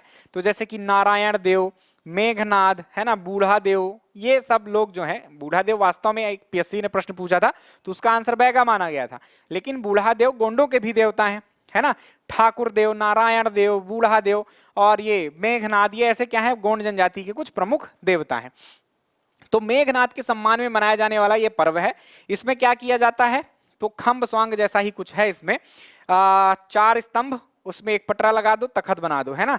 तखत के बीच में एक बल्ली लगाओ, एक लकड़ी लगाओ, और उस लकड़ी में भी ऐसे आड़ा फंसा दो कुछ, जिससे वो कैसे ऐसे ऐसे घुमा सकें आप उसको। और उसके नीचे बैठते हैं कौन? एक कोई पुजारी। ऐसा आप, ये है वास्तव में नहीं है, मुझे नहीं पता है, तस्वीर मुझे ऐसी लगी तो मैंने कुछ यूज करने के लिए, समझाने के। ऐसा खंबा गाड़ दो और ये बल्ली जैसे लगी हुई है ना, तो इसको ऐसे फंसाओ कि इससे फिर ये घूम सके ये चारों तरफ, राइट। और नीचे बैठकर कुछ क्या है, इस तरह से आपके मंत्रोच्चार पूजा पाठ होता रहता है। आसपास जो गोंड लोग रहते हैं वो गाना बजाना, अपना नृत्य करतब दिखाना, वो सब काम करते हैं। तो इस तरह का त्योहार क्या है आपका, मेघनाद पर्व मनाया जाता है। पुरुष गोंड, महिलाएं नृत्य करते हुए अपनी कला का प्रदर्शन करते हैं। मेघनाद गोंडों के सर्वोच्च देवता हैं। कुछ स्थानों पर इसे खंडेरा या खट्टा कहा जाता है। तो गोंड तो बहुत जगह पाई जाती है ना, इसलिए तो कुछ प्लेस होंगे जहां पर खंडेरा या खट्टा भी इसको कहा जाता है, यह याद रखें आप। बात करें हम अगले त्योहार की, लारू काज। ये भी गोंडों का ही है। अपन ने भील और गोल गधेड़ो किसका देखा? भीलों का। भगोरिया और गोल गधेड़ो किसका देखा? भीलों का। देन अपन किसको देखने वाले हैं? एक देख लिया मेघनाद पर्व गोंड का, दूसरा भी हम देख रहे हैं गोंड का लारू काज। एक और गोंड का आएगा, मड़ई उत्सव उसे कहेंगे हम, है ना। क्रम में नहीं है पर कोई बात नहीं, आपको याद रखना, एक मड़ई उत्सव भी हम गोंडों का देखने वाले हैं। देन फिर एक तीसरी जनजाति जो इंपॉर्टेंट, जैसे सबसे पहले बैगा पढ़ाता हूं मैं, सबसे पहले आपका भील पढ़ाता हूं, फिर गोंड पढ़ाता हूं और फिर बैगा में आता हूं। आपने पीछे लेक्चर्स देखे होंगे तो इसी सीक्वेंस में मैंने आपको पढ़ा रखे थे। तो तीसरा त्योहार अपना यहां पर देख लेंगे। मड़ई के बाद क्या देख लेंगे अपन? रसन्नवा। तो आइए पहले देख लेते हैं लारू काज को। किसका है? गोंड जनजाति का है। किसका है? गोंड जनजाति का, ये इंपॉर्टेंट है। देन किसकी पूजा की जाती है इसमें? तो नारायण देव की। अभी अभी मैंने बताया ही आपको कि नारायण देव भी गोंडों के क्या है? प्रमुख देवता हैं। तो नारायण देव की पूजा की जाती है इसमें। एक खास बात, किसमें? सूअर की बलि दी जाती है। किसकी बलि दी जाती है? सूअर की बलि दी जाती है। ध्यान नहीं था, देखो मड़ई नीचे लिखा हुआ है। ठीक, चलो। तो लारू काज में सिंपल क्या याद रखेंगे? गोंड जनजाति के त्योहार है, सूअर की बलि दी जाती है और नारायण देव की उपासना की जाती है। 3 तथ्य। तीसरे त्योहार की बात करते हैं गोंडों के, मड़ई की। मड़ई हैं बहुत सारे त्योहार, ध्यान रखना, आपको याद करना हो, बहुत सारे नाम जो उटपटांग से हैं वो आप कहाँ याद करेंगे? जनजाति वाले पार्ट में। ये तो कुछ और पॉपुलर हैं इसलिए मैं इनकी बात कर रहा हूं, है ना। मैंने आपको अलग से टेबल दिखाई थी सारी जनजातियों की एक साथ, कि कौन कौन से त्योहार ये लोग क्या करते हैं, मनाते हैं। है तो इनके और त्योहार। मड़ई की बात करें तो मड़ई गोंड जनजाति का ये त्योहार है। गोंड के साथ साथ जो उनकी उपजातियां हैं वो भी मनाते हैं। और दक्षिणी मध्य प्रदेश में, मतलब देखो सतपुड़ा घाटी जो है गोंडों को ज्यादा संकेंद्रित करती है। मंडला से लेकर आपके होशंगाबाद, छिंदवाड़ा, बैतूल, यहाँ तक काफी ज्यादा मात्रा में गोंड आपको दिखाई दे जाएंगे। तो इन्हीं क्षेत्रों में कहीं ना कहीं ये त्योहार मनाया जाएगा। और इसमें बकरे की बलि दी जाती है, बस इतना याद रखें। किसकी बलि दी जाती है? बकरे की बलि दी जाती है। तो इसमें सुअर की और इसमें बकरे की। और भी बहुत सारे त्योहार हैं, वो देख लेना आप लोग जनजाति में। अभी गोंडों के 3 त्योहार ही अपन ने देख लिए जो इंपॉर्टेंट है। तो 5 त्योहार हमारे जनजातीय त्योहार हो गए। अगली जनजाति का त्योहार है रतन्ना, रतन्वा या के रसन्वा या के रतौना। बैगा आदिवासियों का ये त्योहार है। किसका त्योहार है ये? बैगा आदिवासियों का। रसन्वा किसी प्रकार का रस, किसका रस? मधुमक्खियों का। तो आप कनेक्ट कर सकते हैं कि इस पर्व में बैगा आदिवासी मधुमक्खियों की पूजा करते हैं। इस पर्व में जनजाति के लोग 9 दिन तक क्या करते हैं? पूजा पाठ करते हुए यह उत्सव मनाते हैं। किसकी याद में? नंगा बैगा की स्मृति में। नंगा बैगा की एक कहानी थी, पर अब समय बहुत कम है, वो लंबी थोड़ा सा कहानी है। तो एक उनके बहुत पुराने काल के एक मतलब संत टाइप के लोग नहीं हो जाते हैं, तो वैसे ही है ना, मधुमक्खियों को तोड़ते टाइम इनकी एक घटना थी। तो उनके उत्सव, उनके स्मृति में ये लोग नंगा बैगा की स्मृति में क्या करते हैं? ये मधुमक्खियों का त्योहार जो है रसन्नवा, रतौना या रसनवा पर्व जो है मनाते हैं। काकसार, तो हमने 3 जातियों के देखे। काकसार आपके प्रदेश में ज्यादा तो नहीं मिलती है, ये आबुझमाड़िया जनजाति है ना। आबुझमाड़िया आदिवासियों का एक त्योहार है, प्रदेश में नहीं मिलती। छत्तीसगढ़ की मुख्यतः जनजाति है। प्रदेश में कुछ जो छत्तीसगढ़ से लगे हुए क्षेत्र हैं वहीं पर यह जनजाति कुछ मात्रा में आपको मिल जाएगी। युवा लड़के लड़कियां क्या करते हैं? एक दूसरे के गांव में नृत्य करते हुए पहुंचते हैं, और वर्षा की फसलों में जब तक बालियां नहीं फूटती, मतलब जब तक वो वर्षा की बालियां मतलब बाली नहीं निकल आती है उस पौधे से, तब तक ये लोग क्या करते हैं? एकांत में इनका मिलना वर्जित रहता है। और यही ये लोग क्या करते हैं? इस टाइम पर आपस में नाचते गाते रहते हैं, समय व्यतीत करते रहते हैं। जब बालियां फूट जाती हैं तो फिर ये सब लोग मिल सकते हैं। रात भर नाचते हैं, एक दूसरे के घर जाते हैं और वहां से नेक प्राप्त करते हैं। बस सिंपल सी यही कथा है आबुझमाड़िया जनजाति की। ठीक, तो काफी सारी जगहों पर अपन बहुत सारे ऐसे नृत्य भी पढ़ेंगे, है ना। जब लोक नृत्य पढ़ेंगे या के लोक संगीत पढ़ेंगे, क्योंकि गाते हैं और गाने के साथ ही नृत्य होता है, तो कई सारी चीजें तो कॉमन हो जाती हैं। ठीक, तो जैसे कि आपने कई जगहों पर देखा होगा, ये विदेशिया लोग जो होते हैं आपके, और लोग कुछ और खास लोग होते हैं, वो लोग आते हैं, गाना गाते हैं और नेक प्राप्त करते हैं ना। विदेशिया लोग आते हैं, गाना गाते हैं, नाचते हैं और कुछ नेक प्राप्त करते हैं। तो ऐसे काम जनजातियों में बहुत ज्यादा होते हैं। दिक्कत है एक्चुअली नेक प्राप्त करते हैं कहना आसान है, नेक मांगते हैं वो कोई दे दिया कोई नहीं दिया, है ना। एक प्रकार से वो भिक्षावृत्ति के संदर्भ में आप ले सकते हैं। इसी संदर्भ में वो लोग भी आते हैं नाचने गाने की, हमको कुछ मिलेगा, और इसी को देखकर लोग बाग क्या है उनको नेक भी देते हैं। किसी ने कहा कि अरे इनके रोज काम है, नहीं देते, किसी ने उनका उत्सव मानकर दे दिया। कर्मा, ये नृत्य भी है, सरहुल नृत्य भी है, लेकिन त्योहार के रूप में मनाते हैं ये लोग। किस जनजाति का है? उरांव जनजाति का है। तो यहाँ अभी पढ़ लेना उरांव जनजाति। हालांकि ये नृत्य जो है आपका कर्मा वगैरह जो है ये बहुत सारी जनजातियां करती हैं। कर्मा नृत्य करते हैं आपके बैगा करते हैं, आपके गोंड जनजाति के लोग करते हैं, है ना। तो भारिया जनजाति के लोग करते हैं, कोरकू जनजाति के लोग करते हैं, तो कोई दिक्कत नहीं है। इसके साथ साथ मध्य प्रदेश के पूर्वी क्षेत्र में बघेलखंड का रीजन ले लीजिए आप, उसके नीचे आप बालाघाट मंडला ये वाला रीजन ले लीजिए, यहाँ पर उरांव जनजाति आपकी पाई जाती है।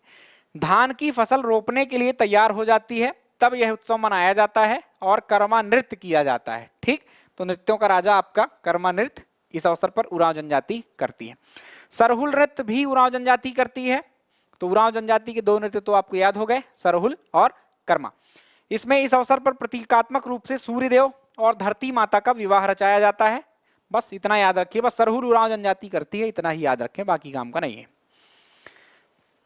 एक अंतिम त्योहार के रूप में देख लें, अब जनजाति त्योहार ही है, गंगा दशमी या गंगा दशहरा। ऐसा माना जाता है कि इस दिन गंगा जी अवतरित हुई थी आपके पृथ्वी पर, लेकिन उसका कोई कॉन्सेप्ट नहीं है कि बहुत सारे भारतीय मनाए इसको। ये जनजातियों का ही मुख्यतः त्योहार है। क्या होता है इस दिन? आदिवासियों, यह उत्सव आदिवासियों का है ना, गैर आदिवासियों का भी है, लेकिन उनके द्वारा बहुत कुछ मनाया नहीं जाता है। गैर आदिवासी या आदिवासी भी कर सकते हैं ऐसा। होता क्या है, पति पत्नी होते हैं, परिवार बच्चे होते हैं, ये लोग किसी सरोवर के किनारे या कि नदी के किनारे जाते हैं और एक क्वालिटी टाइम कहते हैं स्पेंड करना, है ना। तो क्वालिटी टाइम स्पेंड करते हैं नदी के किनारे और अपने आराध्य देव की पूजा करते हैं।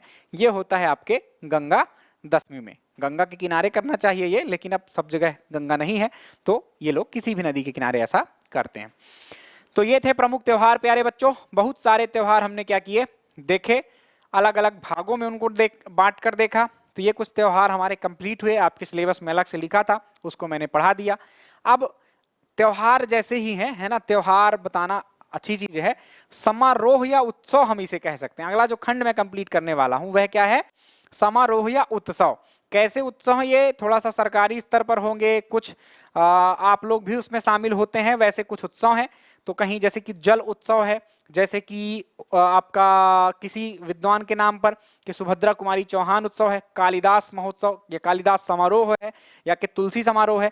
तो ये समारोह और उत्सव जो मनाए जाते हैं इसी श्रेणी में हम लेकर इनको कंप्लीट कर ले रहे हैं, ठीक है। कहीं अलग से इसको पढ़ने की आवश्यकता हमको नहीं पड़ेगी, क्योंकि इसमें भी तो वही आप लोग शामिल होते हैं और एंजॉय करते हैं, कुछ अच्छे कार्यक्रम होते हैं, नृत्य होते हैं, गीत होते हैं।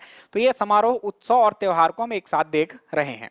तो इसमें आपको क्या पढ़ना है, कैसे पढ़ना है, देखो बहुत डीप में नहीं जाना है हमको कि सबके बारे में डिटेल देखें, क्योंकि डिटेल वही बकवास है कि कालिदास समारोह है तो कालिदास समारोह उज्जैन में मनाया जाता है।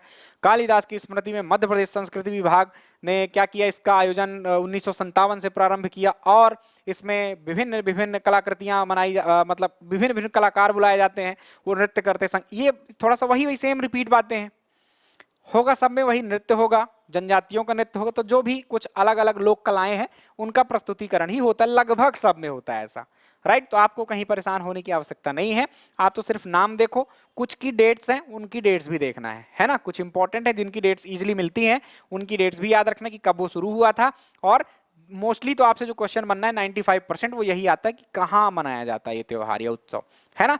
तो देखें, मध्य प्रदेश उत्सव कहाँ मनाया जाता है, तो ये बहुत इंपॉर्टेंट बात है, मध्य प्रदेश उत्सव है लेकिन मनाया दिल्ली में जाता है। क्यों मनाया जाता है, तो इसके आगे पीछे की बात आप जान सकते हैं। इसका कारण यह है कि 1 नवंबर को मध्य प्रदेश का स्थापना दिवस होता है और कई सारे राज्यों को होता है, तो दिल्ली में कुछ सांस्कृतिक कार्यक्रमों का आयोजन किया जाता है, उसे हम हमारे प्रदेश वाले मध्य प्रदेश उत्सव कहते हैं, या कि दिल्ली वाले एक्चुअली भारत सरकार है ना, वो आयोजन करवाती है, तो उसको क्या नाम दे देती है, मध्य प्रदेश उत्सव। सभी राज्यों के नाम पर क्या होगा, उसका उत्सव बन जाता है। तो मध्य प्रदेश उत्सव 1 नवंबर जब हमारा मध्य प्रदेश स्थापित हुआ उस तिथि को दिल्ली में मनाया जाने वाला समारोह है।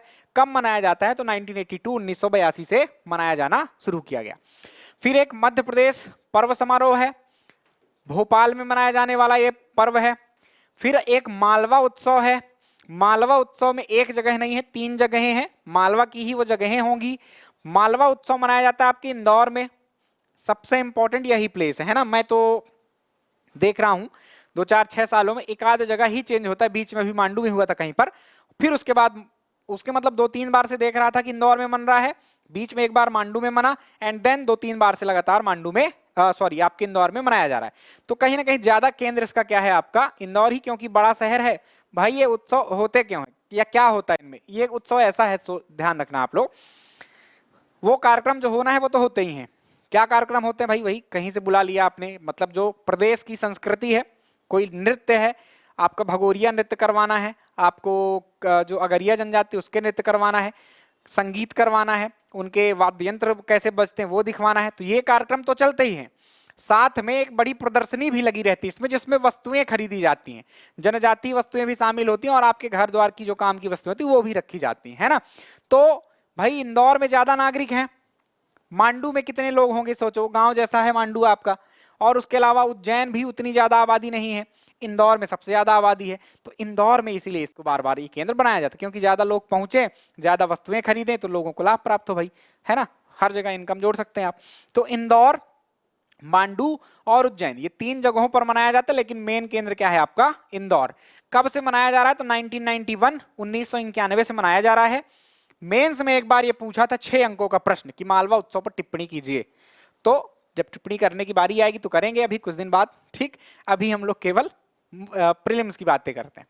मालवा के साथ साथ निमाड़ उत्सव देख लीजिए, तो निमाड़ उत्सव मनाया जाता है खंडवा में, खरगोन में और बड़वानी में, यही जिले हैं निमाड़ के। इसके अलावा एक और आपका खंडवा खरगोन के अलावा बुरहानपुर भी है, लेकिन यही 3 जगह हैं जहां पर इस उत्सव का आयोजन किया जाता है। इसमें भी मेन खरगोन है। क्या है, देखो लिखने के लिए पुस्तकों में कुछ भी लिखा रहता है, लेकिन आप अखबार पढ़ेंगे तब आपको समझ में आएगा, और 5-7 साल जब आप लगातार पढ़ेंगे, डेली पढ़ेंगे, तब ये बात निचोड़ निकाल पाएंगे कि वास्तव में इसका केंद्र क्या है। महेश्वर में मनाया जाता है, वास्तव में कहाँ मनाया जाता है, महेश्वर में। तो ज्यादातर कहाँ मनाया जाता है, महेश्वर में। यह भी आपको बात याद रखनी है, महेश्वर क्यों? क्योंकि पर्यटकों का केंद्र वही है।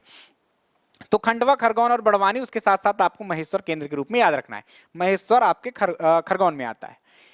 बात करें कालिदास समारोह की तो उज्जैन में मनाया जाता है 1957 से 1957 से यह मनाया जा रहा है। कालिदास सम्मान भी इसी समारोह के अंतर्गत दिया जाता है। खजुराहो नृत्य समारोह, यह अंतरराष्ट्रीय खजुराहो नृत्य समारोह है, ध्यान रखना। पूरे भारत, मतलब भारत सरकार इसमें सीधे इनबिल्ट होती है। तो ये एक नृत्य समारोह है। आपके देश में अलग अलग राज्य हैं, उड़ीसा है, असम है, अलग अलग संस्कृतियां हैं, है ना, भरतनाट्यम है, जो भी शास्त्रीय नृत्य वगैरह होते हैं आपके केरल के, तमिलनाडु के, कर्नाटक के, इन सबको इसमें शामिल किया जाता है। डांसेस होते हैं, विदेशों से आपके अतिथियों को बुलाया जाता है, वो सब देखते हैं। तो ये आपका क्या है? खजुराहो नृत्य समारोह एक अंतर्राष्ट्रीय स्तर का नृत्य समारोह है जो कि 1976 से शुरू हुआ था। तानसेन संगीत समारोह ग्वालियर में मनाया जाता है। तानसेन की जहां पर समाधि है वहीं इसका आयोजन होता है। इसमें जो भी संगीत से संबंधित व्यक्तित्व होते हैं उनको बुलाया जाता है, उनके कार्यक्रम होते हैं। कब से मनाया जा रहा है? तो 1980 से यह मनाया जा रहा है। उस्ताद अलाउद्दीन खां समारोह, उस्ताद अलाउद्दीन खां की भूमि कौन सी थी? संगीतकार अभी आपने नहीं पढ़े हैं, जब लोक कला पढ़ेंगे तब संगीतकार आएंगे कि संगीत कला, क्योंकि एक कला है ना संगीत कला, है ना, ऐसे ही रंगकर्म आएगा, ऐसे ही आपका चित्रकला आएगी। तो आपने तानसेन का नाम सुना ही होगा, है ना, तानसेन की समाधि बनी है ग्वालियर में, ये याद रखिए, और वहां समारोह मनाया जाता है।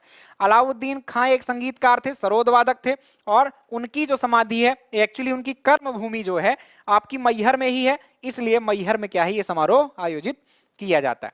तुलसी समारोह, भगवान कह दीजिए, कह सकते हैं, कोई दिक्कत नहीं है।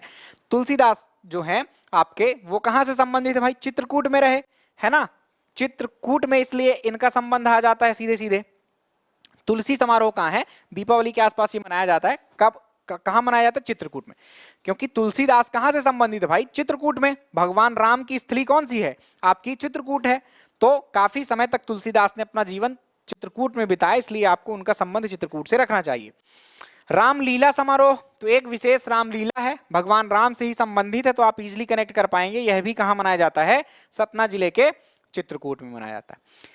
उस्ताद आमिर खां समारोह, आमिर खां एक बहुत प्रसिद्ध संगीतकार थे, उनका जो संबंध है वो इंदौर जिले से है, तो उनका समारोह कहां मनाया जाएगा भाई? इंदौर में मनाया जाएगा। तो अभी तो याद करना पड़ेगा, आपको रटना पड़ेगा, लेकिन जब मैं आपको संगीतकार पढ़ा दूंगा तो फिर ये बात याद करने वाली नहीं रह जाएगी। क्लियर? तो आमिर खां आपको पता है कहाँ के होंगे? आमिर खां आपके इंदौर के हैं, इसलिए आपको कनेक्ट हो जाएगा सीधे सीधे कि ये आमिर खां समारोह जो है वो इंदौर में मनाया जाएगा। देन मध्य प्रदेश लोक रंग समारोह, यह भोपाल में मनाया जाता है। मध्य प्रदेश लोक रंग समारोह यह भोपाल में मनाया जाता है। कुछ और समारोह हैं। बुंदेलखंड उत्सव, बुंदेलखंड उत्सव छतरपुर में मनाया जाता है, यह याद रखें। ओरछा उत्सव ओरछा में मनाया जाएगा, निमाड़ी में 1994 से।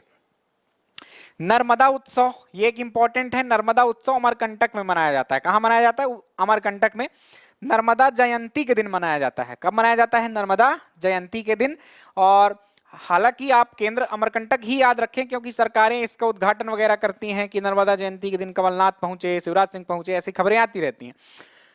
लेकिन ये मनाया और भी कई जगहों पर जाता है। लगभग जो भी नर्मदा नदी के किनारे सभी शहर आते हैं और उनके घाट हैं, वहां पर जैसे कि केंद्र के रूप में माने जबलपुर और होशंगाबाद, है ना। नर्मदा के किनारे इनके प्रसिद्ध घाट, जैसे कि भेड़ा घाट में मनाया जाता है जबलपुर में, और सेठानी घाट में आपके होशंगाबाद में।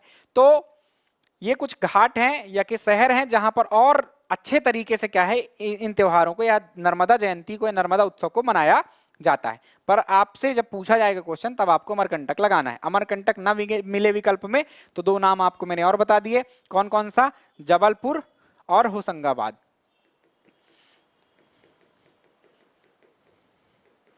जैसे गंगा आरती होती है, यहां भी ऐसे ही नर्मदा जी की आरती होती है हर बार, हमेशा। पद्माकर समारोह, ये आप पढ़ चुके हैं। साहित्यकार में मैंने पद्माकर प्यारेलाल आपको पढ़ाया हुआ है। 1753 में इनका जन्म हुआ था, सागर के एक तेलंग ब्राह्मण के यहाँ। ठीक, तो पद्माकर जी का समारोह कहाँ होगा? सागर में होगा, सिंपल सी बात है। टेपा समारोह एक कॉमेडी का समारोह है, बस व्यंग्यकार यहाँ आते हैं, व्यंग से विधा से संबंधित है, उज्जैन में होता है। कौन सा समारोह? टेपा समारोह। सुभद्रा कुमारी चौहान जी कहाँ से संबंधित थी? इनका जन्म इलाहाबाद में हुआ था, पढ़ा है मैंने, रिकॉल करना। ये शादी होकर कहाँ आई थी? खंडवा में आई थी। और खंडवा के बाद जो इनकी कर्मभूमि बन गई, जहां पर ये इनके पति लक्ष्मण सिंह पढ़ने चले गए थे और फिर वहीं के रह गए, वो जबलपुर थी। तो इनका समारोह कहाँ मनाया जाएगा? जबलपुर में मनाया जाएगा। 1982 से यह मनाया जा रहा है। कनेक्ट करना इसको। ध्रुपद समारोह, तो ध्रुपद समारोह सिंपली भोपाल में मनाया जाएगा, जो कि आपके प्रदेश की राजधानी है। 1981। ध्रुपद एक गायन शैली है, तो कहीं ना कहीं उस केंद्र के रूप में, स्टेट के केंद्र के रूप में ही उसको मनाया जाना चाहिए, तो भोपाल में मनाया जाता है। माखनलाल चतुर्वेदी समारोह, माखनलाल चतुर्वेदी का संबंध ढूंढिए आप। पैदा हुए होशंगाबाद में, फिर खंडवा चले गए, खंडवा से कर्मभूमि पत्रिका की भी शुरुआत की, एंड देन गए थे जबलपुर में भी रहे। अब इसमें आपको कंफ्यूजन हो सकता है, तो बस आपको ध्यान रखना पड़ेगा, दिमाग पे जोर देकर याद करना पड़ेगा कि यह समारोह मनाया जाता है खंडवा में। कहां मनाया जाता है? खंडवा में। 1987 से यह मनाया जा रहा है। देन बात करें बालकृष्ण शर्मा नवीन, याद कीजिए ये कहां के थे? शाजापुर के थे बालकृष्ण शर्मा नवीन, तो शाजापुर में मनाया जाएगा, है ना। देखो, एक चीज याद करने से कई चीजें याद होंगी। एक तो ये प्रश्न आएगा कि भाई ये साहित्यकार थे, तो कहाँ के थे, सीधा सा प्रश्न। फिर बालकृष्ण शर्मा नवीन का समारोह कहाँ है? तो शाजापुर में है। तो इस तरह से चीजें कनेक्ट करते चलना है, एक चीज से दो चीजें, एक तीर से दो शिकार हो रहे हैं आपके।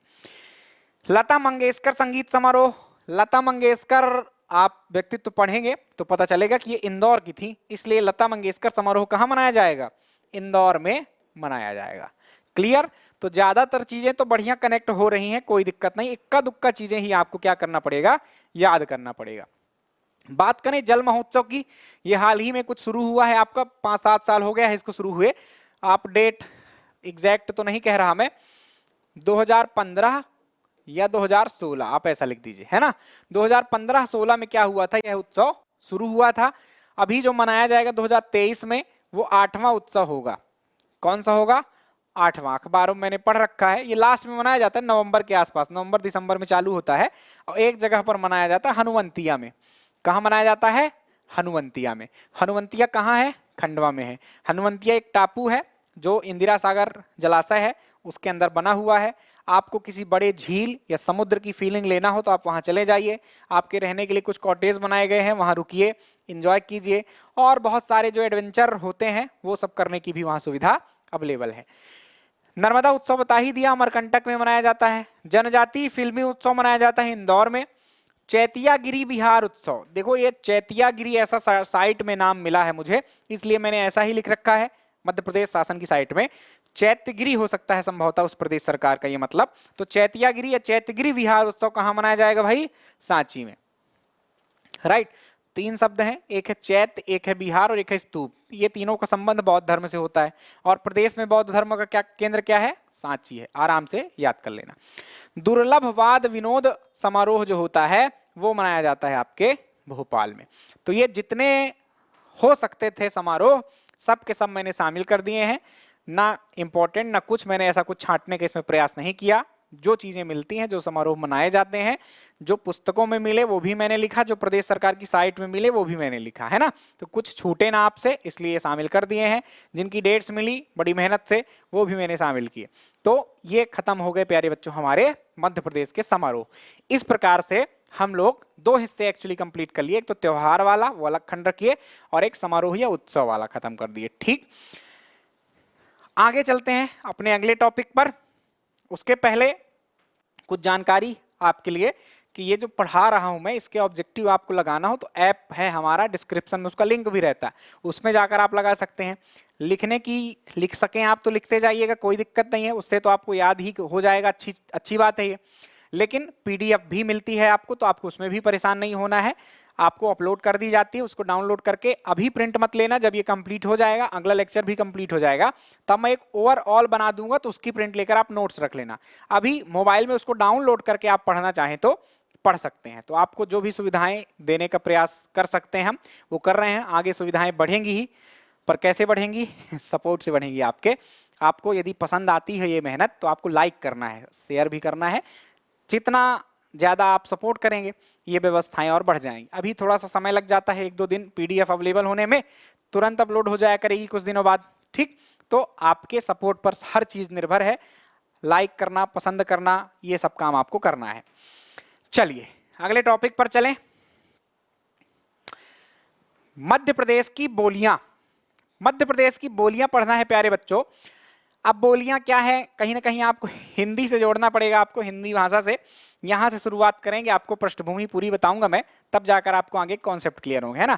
बोलियों से प्रश्न आए हुए हैं, मध्य प्रदेश लोक सेवा आयोग ने पूछ रखे हैं, 2-3 बार 2-4 प्रश्न तो मैंने देख रखे हैं, है ना। आप भी प्रीवियस ईयर क्वेश्चन अब तक तो शायद लगा ही लिया होगा, यदि आप अच्छे विद्यार्थी हैं तो आपने लगाया होगा, तो कहीं ना कहीं निश्चित रूप से मिला होगा।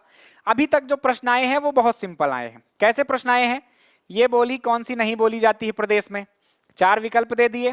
क्या दे दिए कि निम्नलिखित में से कौन सी बोली प्रदेश में नहीं बोली जाती है। मालवी है, ब्रज है, बुंदेली है, और एक कोई ऐसी दे दी जैसे कि भोजपुरी है। तो भोजपुरी नहीं बोली जाती भाई, है ना, बाकी वो सब मध्य प्रदेश की बोलियां हैं। या कि निम्नलिखित में से मालवी बोली किस जगह पर बोली जाती है, तो भाई मालवी मालवा में बोली जाती है। या कि इनका केंद्र क्या है, इंदौर, भोपाल, उज्जैन, यही सब केंद्र है। तो ऐसे सिंपल से प्रश्न आए हैं क्षेत्र के हिसाब से कि कौन सी बोली कहाँ बोली जाती है, या कि कौन कौन सी बोली हमारे प्रदेश में बोली जाती है। अब चूंकि उसने सिलेबस में अलग से लिख रखा है, पहले तो लिखा ही नहीं होता था, हिस्ट्री एंड कल्चर बस लिखा रहता था, अब तो लिख रखा है शब्द। और पीएससी ऐसा करता ही करता है, जो सिलेबस में ऊपर बिंदु दिखते हैं उसको तो वो बहुत अंदर जाने का प्रयास नहीं करता, उसी टॉपिक से उठाकर सीधे एक प्रश्न चैंप देता है, राइट। तो आपको थोड़ा सा उसके लिए तैयार रहना होता है। तो आइए थोड़ा सा जानेंगे हम डीप में इस चीज को। मध्य प्रदेश की बोलियां देखने वाले हैं हम। तो बोली क्या होती है प्यारे बच्चों, एक होती है भाषा, एक होती है विभाषा, और एक होती है बोली, है ना। तो भाषा जो होती है वो एक बहुत बड़े स्तर पर बोली जाती है, उसका जो प्रभाव क्षेत्र होता है वो बहुत बड़ा होता है। जैसे कि हिंदी भाषा है आपके 9-10 राज्यों में बोली जा रही प्रॉपर तरीके से, है ना, वो एक भाषा है। हिंदी 9 ही राज्यों में बोली जाती है, ध्यान रखना है ना। पूरे देश में दूसरी दूसरी जगहों पर, केरल जाएंगे तो आपको मलयालम मिलेगी, तमिलनाडु जाएंगे तो तमिल मिलेगी, आंध्र प्रदेश तेलंगाना जाएंगे तो तेलुगु मिलेगी, कर्नाटक जाएंगे तो कन्नड़ बोलेंगे आप, महाराष्ट्र जाएंगे तो मराठी बोली जाएगी, गुजरात जाएंगे तो गुजराती बोली जाएगी। तो सबकी अपनी अपनी भाषा बोलियां हैं, है ना। आपको हिंदी जो बोलने वाले लोग मिलेंगे वो कुछ आपके उत्तर भारत के 9 एक राज्य हैं, है ना, तो उनमें ही बोली जाती। तो एक होती भाषा जिसका प्रभाव क्षेत्र बहुत ज्यादा होता है।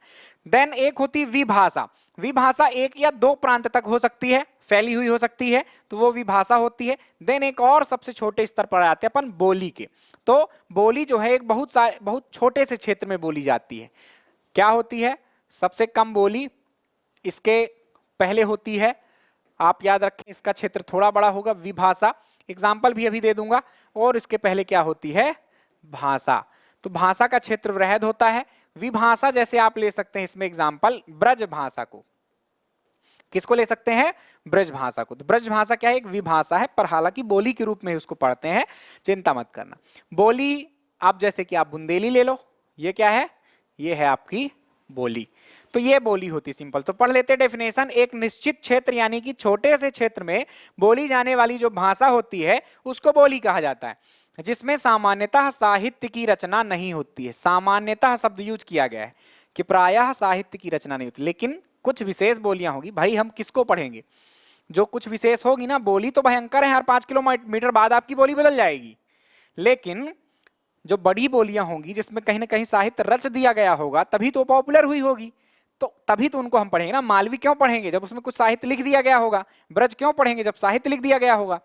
तो उन्हीं बोलियों को पढ़ना है जिसका महत्व होगा। लेकिन सामान्य रूप से देखेंगे आप तो बोलियों में बहुत छोटी छोटी बोलियां होती हैं, एकदम हर जिले स्तर पर, तहसील स्तर पर होती हैं, तो उन पर फिर साहित्य नहीं लिखा गया होता है। पर 2, 4, 6, 8, 10 जिले, 20 जिलों में जो फैला हो उनमें फिर साहित्य लिखा जाने लगता है। चलो, तो ये सामान्यतः साहित्य की रचना इनमें नहीं की जाती है। जो पहली बोली थी आपकी जिसमें साहित्य की रचना शुरू हुई वो ब्रज भाषा थी, आप एक तथ्य के रूप में हिंदी के याद रखना। विभिन्न अंचलों में स्थानीय बोलियां बोली जाती हैं मध्य प्रदेश में।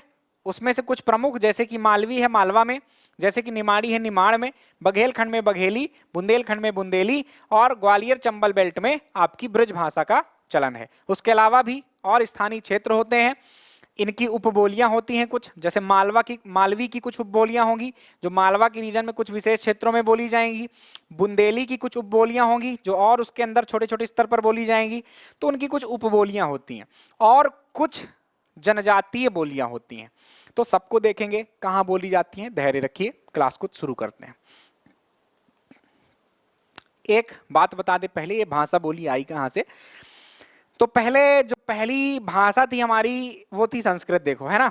तो वैदिक काल में एक वैदिक संस्कृत और एक लौकिक संस्कृत, ऐसे करके इनका एक विकास हुआ है ना भाषा का हमारे। तो उस विकास के क्रम में पहले आई वैदिक संस्कृत, देन आई लौकिक संस्कृत, देन आई पाली, देन आई प्राकृत, देन आई एक अपभ्रंश। क्या आया? अपभ्रंश। इसका क्रम याद रखना, विकास में, भाषा के विकास में आप पढ़ते हैं इन चीजों को। क्या पढ़ते हैं आप? पहले आप संस्कृत ही लिख दो, है ना। हमारी हिंदी का विकास कैसे हुआ? संस्कृत से। संस्कृत में भी वैदिक संस्कृत, लौकिक संस्कृत, उसके बाद आप याद रखें पाली, देन याद रखें आप प्राकृत, और देन यहां पर आती है क्या? अपभ्रंश। तो यहां पर जो शब्द लिखा हुआ है, पंडित भोलाराम तिवारी के अनुसार अपभ्रंश को 7 भागों में बांटा गया है। तो हमारे जो हिंदी का विकास हुआ है वह अपभ्रंश भाषा से ही हुआ है। एक्चुअली अपभ्रंश जो होता है वो किसी भी भाषा का बिगड़ा हुआ रूप होता है, ऐसे आप उसकी डेफिनेशन याद करते हैं। तो अपभ्रंश एक बिगड़ा हुआ रूप था, उससे ही हमारी हिंदी भाषा निकलकर सामने आती है, राइट। तो इसी हिंदी की ही तो ये सब बोलियां हैं ना, जो हम बघेली, बुंदेली, ये सब उसी हिंदी भाषा का ही एक भाग है, आपको ये याद रखना पड़ेगा। तो अब ये हमको देखना है कि कौन कौन से अपभ्रंश हैं, उन अपभ्रंशों से किस प्रकार की हिंदी बनी। हिंदी भी कई प्रकार की है, जैसे देखो पश्चिमी हिंदी है, राजस्थानी हिंदी है, बिहारी हिंदी है, पूर्वी हिंदी है, पहाड़ी हिंदी है। तो हिंदी के भी कई रूप मिले, यानी एक उपभाषा के रूप में आप देख लीजिए इसको। एंड देन इनके अंतर्गत आपको बोलियां मिलेंगी कि पश्चिमी हिंदी के अंतर्गत कौन कौन सी बोलियां आती हैं, राजस्थानी हिंदी के अंतर्गत कौन कौन सी बोलियां आती हैं। तो ऐसे आपको याद रखना है। तो आइए शुरू करते हैं। भोलाराम तिवारी जी प्रसिद्ध हिंदी के विद्वान हैं और इन्होंने अपभ्रंश को 7 भागों में बांटा है। हमको जो काम है, हम देखो उन्हीं को पढ़ने वाले हैं जो हमारे मध्य प्रदेश से रिलेटेड है। बाकी आप पढ़ लेना, आपको लगे तो ये पीपीटी में भी आपको मिल जाएगा। तो जैसे कि देखो यहां पर जिनको मैंने रेड कर रखा है, ये हमारे एमपी से कहीं ना कहीं जुड़े हैं। देखो एक पश्चिमी हिंदी है, सौर सेनी अपभ्रंश की एक जो भाग है वह पश्चिमी हिंदी है ना। और इसके अलावा राजस्थानी हिंदी भी है। 2 नाम यहां मैंने हाईलाइट कर रखे हैं।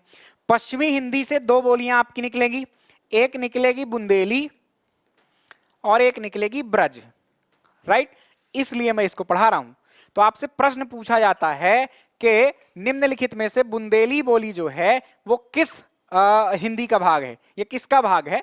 तो सीधा उसमें ऑप्शन रहते पूर्वी हिंदी, पश्चिमी हिंदी आपकी, उसके अलावा राजस्थानी हिंदी, बिहारी हिंदी। तो आपको चूज करना पड़ेगा कि पश्चिमी हिंदी का भाग है बुंदेली, राइट। राजस्थानी हिंदी यहां लिखा है, तो राजस्थानी हिंदी का भाग है मालवी। कौन है? मालवी। तो ये इस तरह से प्रश्न आते हैं, है ना। तो हम कैसे पढ़ेंगे? सौर सेनी अपभ्रंश के पश्चिमी हिंदी वर्ग की बुंदेली एक बोली है, राइट। तो ये तथ्य है, इसलिए इसको पहले ही मैं क्लियर कर देता हूं, अब समझ में आपको आगे आ जाएगा। तो सौर सेनी अपभ्रंश में पश्चिमी हिंदी आता है, राजस्थानी हिंदी आता है, गुजराती भी आती है। तो गुजराती से हमको क्या करना है, इनमें हमारे मध्य प्रदेश की बोलियां निकल रही हैं, इसलिए हमने इनको देखा। ये मत समझ लेना कि पश्चिमी हिंदी से केवल बुंदेली और ब्रज ही निकलेगी, इसके अलावा भी और बोलियां हैं। पश्चिमी हिंदी से अपने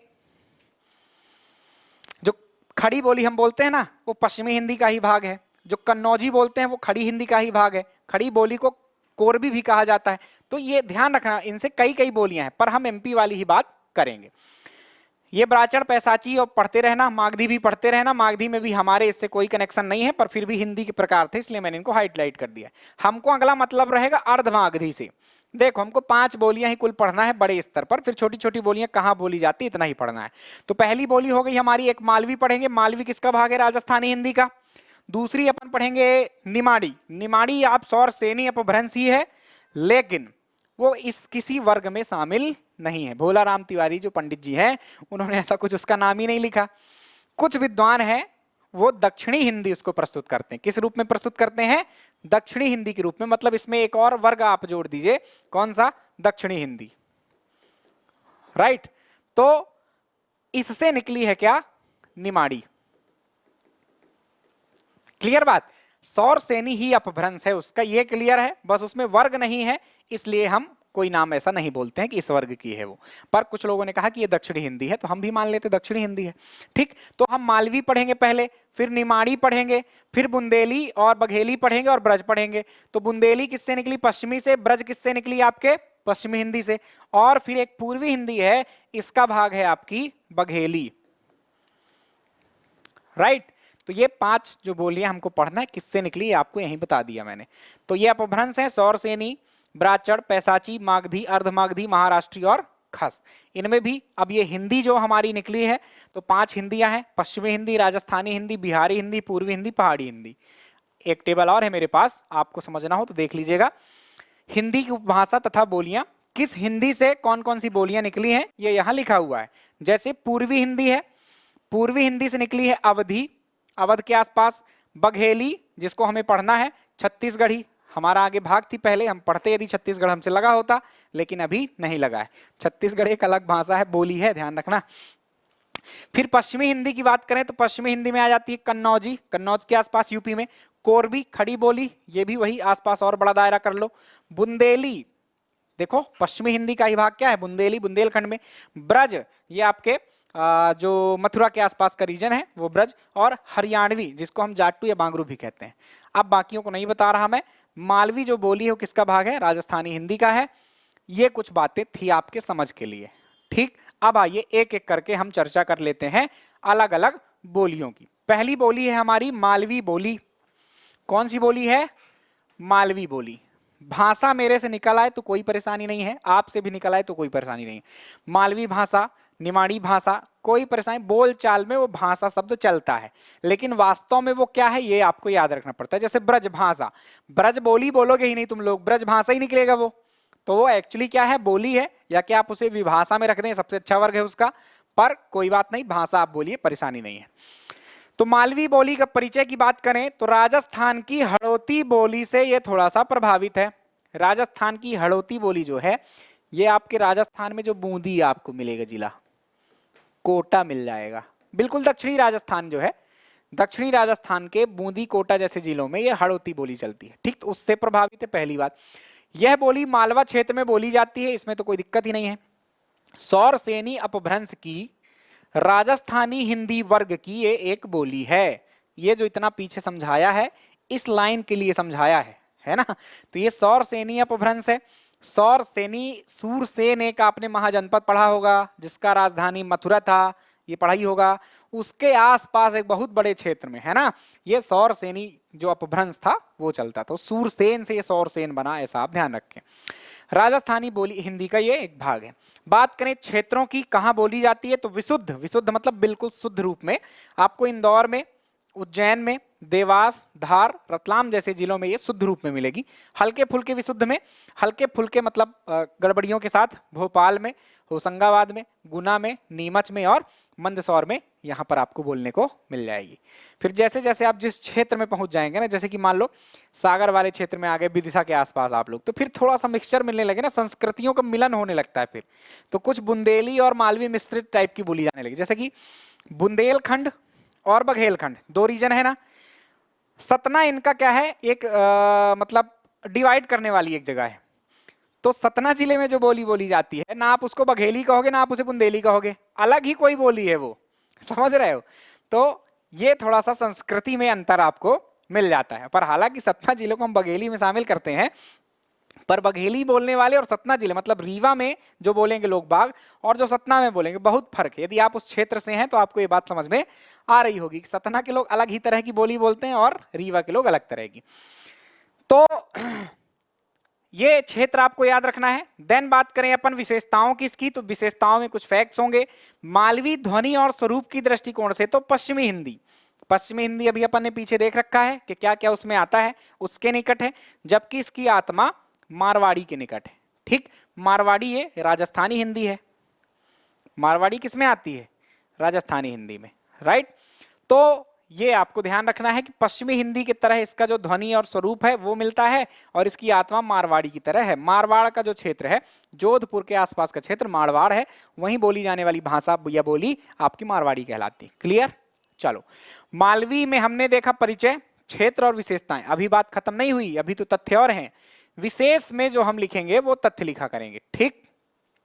मालवी बोली के शब्दकोश का संकलन श्री प्रहलाद जोशी ने किया। किसने किया, श्री प्रहलाद। ये इंपॉर्टेंट बात है, सभी भाषाओं के बोलियों के संकलन करता होंगे शब्दकोश के, मतलब ये जो बोल रहे हैं, क्या कर रिया है, कहां जा रिया है ना, ओ व्यू 95 99, ये जो मालवी बोली है ये भाई इसके शब्दकोश होंगे ना कुछ, तो वो कौन लिखे, ये साहब थे। इसका एकत्र किया मतलब संकलन किया एक जगह पर कि जितने शब्द ये लोग अपनी भाषा में बोलते हैं बोली में, वो इस शब्द ये शब्द हैं और ये इसका मतलब है ऐसा। बघेली का भी ऐसा शब्दकोश मिल जाएगा आपको, बुंदेली का भी ऐसा शब्दकोश मिल जाएगा।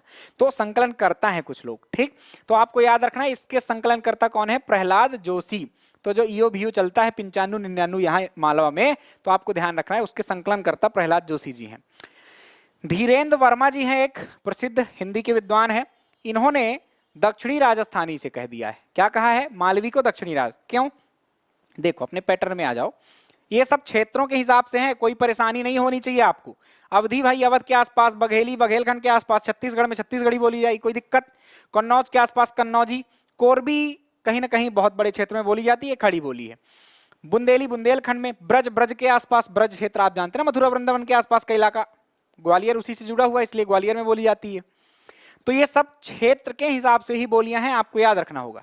तो अब आपको दक्षिणी राजस्थानी बोल दिया आपके किसने, मालवी को। तो राजस्थान में जो जयपुर के आसपास है जयपुरी, मारवाड़ जोधपुर के आसपास मारवाड़ी, मेवात, मेवात ये हरियाणा में आता है एक जिला, हरियाणा और राजस्थान के जो आसपास का क्षेत्र है मेवाती, वहां बोली जाती है। इन सब के दक्षिण में आती है ना मालवी। आप मैप देखना, राजस्थान के बिल्कुल दक्षिण में ही तो शुरू हो जाता है आपका मालवा। तो इसीलिए इन्होंने धीरेन्द्र साहब ने क्या कह दिया, इसको दक्षिणी राजस्थानी कह दिया। कोई दिक्कत नहीं होनी चाहिए याद करने में। के एल हंस साहब जो है, के एल हंस साहब ने, इन्होंने कुछ अलग धारा बहाई और इन्होंने इसको पश्चिमी हिंदी कहा है, ठीक। तो किसने क्या कहा ये आपको थोड़ा सा ध्यान रखना है। वास्तव में किसमें है ये आपको याद ही है। अब ये लोग कुछ कह रहे हैं अलग अलग, तो आपको थोड़ा सा ध्यान रख लेना है। मालवी की कुछ उपबोलियां भी हैं। उपबोलियां मतलब मालवी के अंदर ही कुछ अलग तरीके से लोग बोलने लगते हैं कुछ चीजों को। तो रतलाम में जाएंगे आप तो अलग तरीके की मालवी बोली जाएगी। उमठवाड़ा का पठार है, उमठवाड़ी बोली जाती वहां। मालवी को ध्यान रखना, मतलब मालवी की एक उपबोली निमाड़ी है। निमाड़ी हम अलग से पढ़ेंगे, लेकिन कुछ विद्वान जो है निमाड़ी को क्या कहते हैं, मालवी की ही क्या है, एक उपभाषा है। लगता भी है, उसमें भी कुछ शब्द मालवी के मिल जाएंगे। मालवी क्या है, थोड़ा सा आपको समझ में भी आ जाएगी, लेकिन निमाड़ी समझ में नहीं आएगी, है ना। तो निमाड़ी थोड़ा सा और कठिन हो जाती है, उसमें भी किया रिया बहुत चलता है क्या कर रिया, जो हूं कर रहा, अब बोलते ही नहीं बनता उससे। निमाड़ी की मुझको बिल्कुल एग्जाम्पल्स पता नहीं, पर किया रिया कुछ मैंने सुना है, कुछ है मेरे संबंधी, वो किया रिया शब्द बहुत यूज करते हैं, है ना। तो ध्यान रखना, कहीं ना कहीं ये शब्द आपके कहाँ यूज होते हैं, मालवी में भी यूज होते हैं। तो मालवी की एक उपबोली के रूप में भी इसको प्रस्तुत किया जाता है कुछ विद्वानों के द्वारा, हालांकि हम इसको अलग रूप में ही देखेंगे। चलिए आगे बढ़ते हैं। निमाड़ी बोली, निमाड़ी बोली की बात करें तो सौर सैनी का अपभ्रंश है, लेकिन अब यहां पर मैंने आगे बात नहीं जोड़ी कि किस हिंदी वर्ग का ये भाग है। आप जोड़ना चाहें तो जिसमें मालवी है उसमें जोड़ सकते हैं, कभी आ जाए मान लो अपवाद के रूप में ऐसा प्रश्न, लेकिन जब उसमें शामिल ही नहीं है तो हम क्यों ऐसा लिखेंगे। पर आ जाए तो ध्यान रखना कि उसी का हिस्सा होगा। क्षेत्र की बात करें तो मध्य प्रदेश के निमाड़ अंचल में, जिसमें खरगोन, खंडवा, बड़वानी और बुरहानपुर जिले आते हैं, तो यहां बोली जाएगी। इसको तो याद करने की आवश्यकता ही नहीं है, अपने आप याद हो जाएगी।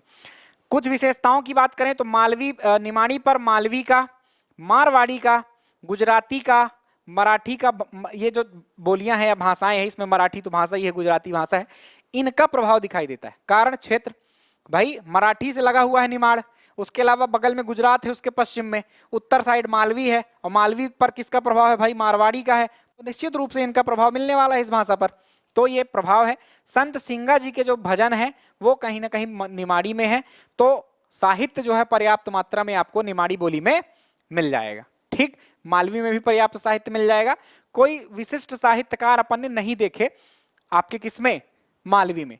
एक नाम बस याद किया हमने, किसका, श्री प्रहलाद जोशी का। ये आपके क्या है, मालवी जो शब्द है उनके संकलन करता है। शब्दकोश मतलब शब्दों का भंडार, है ना। कोई साहित्य इसमें बहुत विशेष आपको नहीं याद रखना है, होंगे निश्चित रूप से लिखे गए होंगे, लेकिन मिलता नहीं। आगे जो है हम कुछ साहित्य भी देखेंगे कि कौन कौन से साहित्यकार हैं, उन्होंने क्या क्या लिखा है आगे की बोलियों में। तो जहां मिलते हैं इफेक्ट वहां देखेंगे अपन। तो संत सिंगा जी के भजन जो है वो निमाड़ी में ही थे।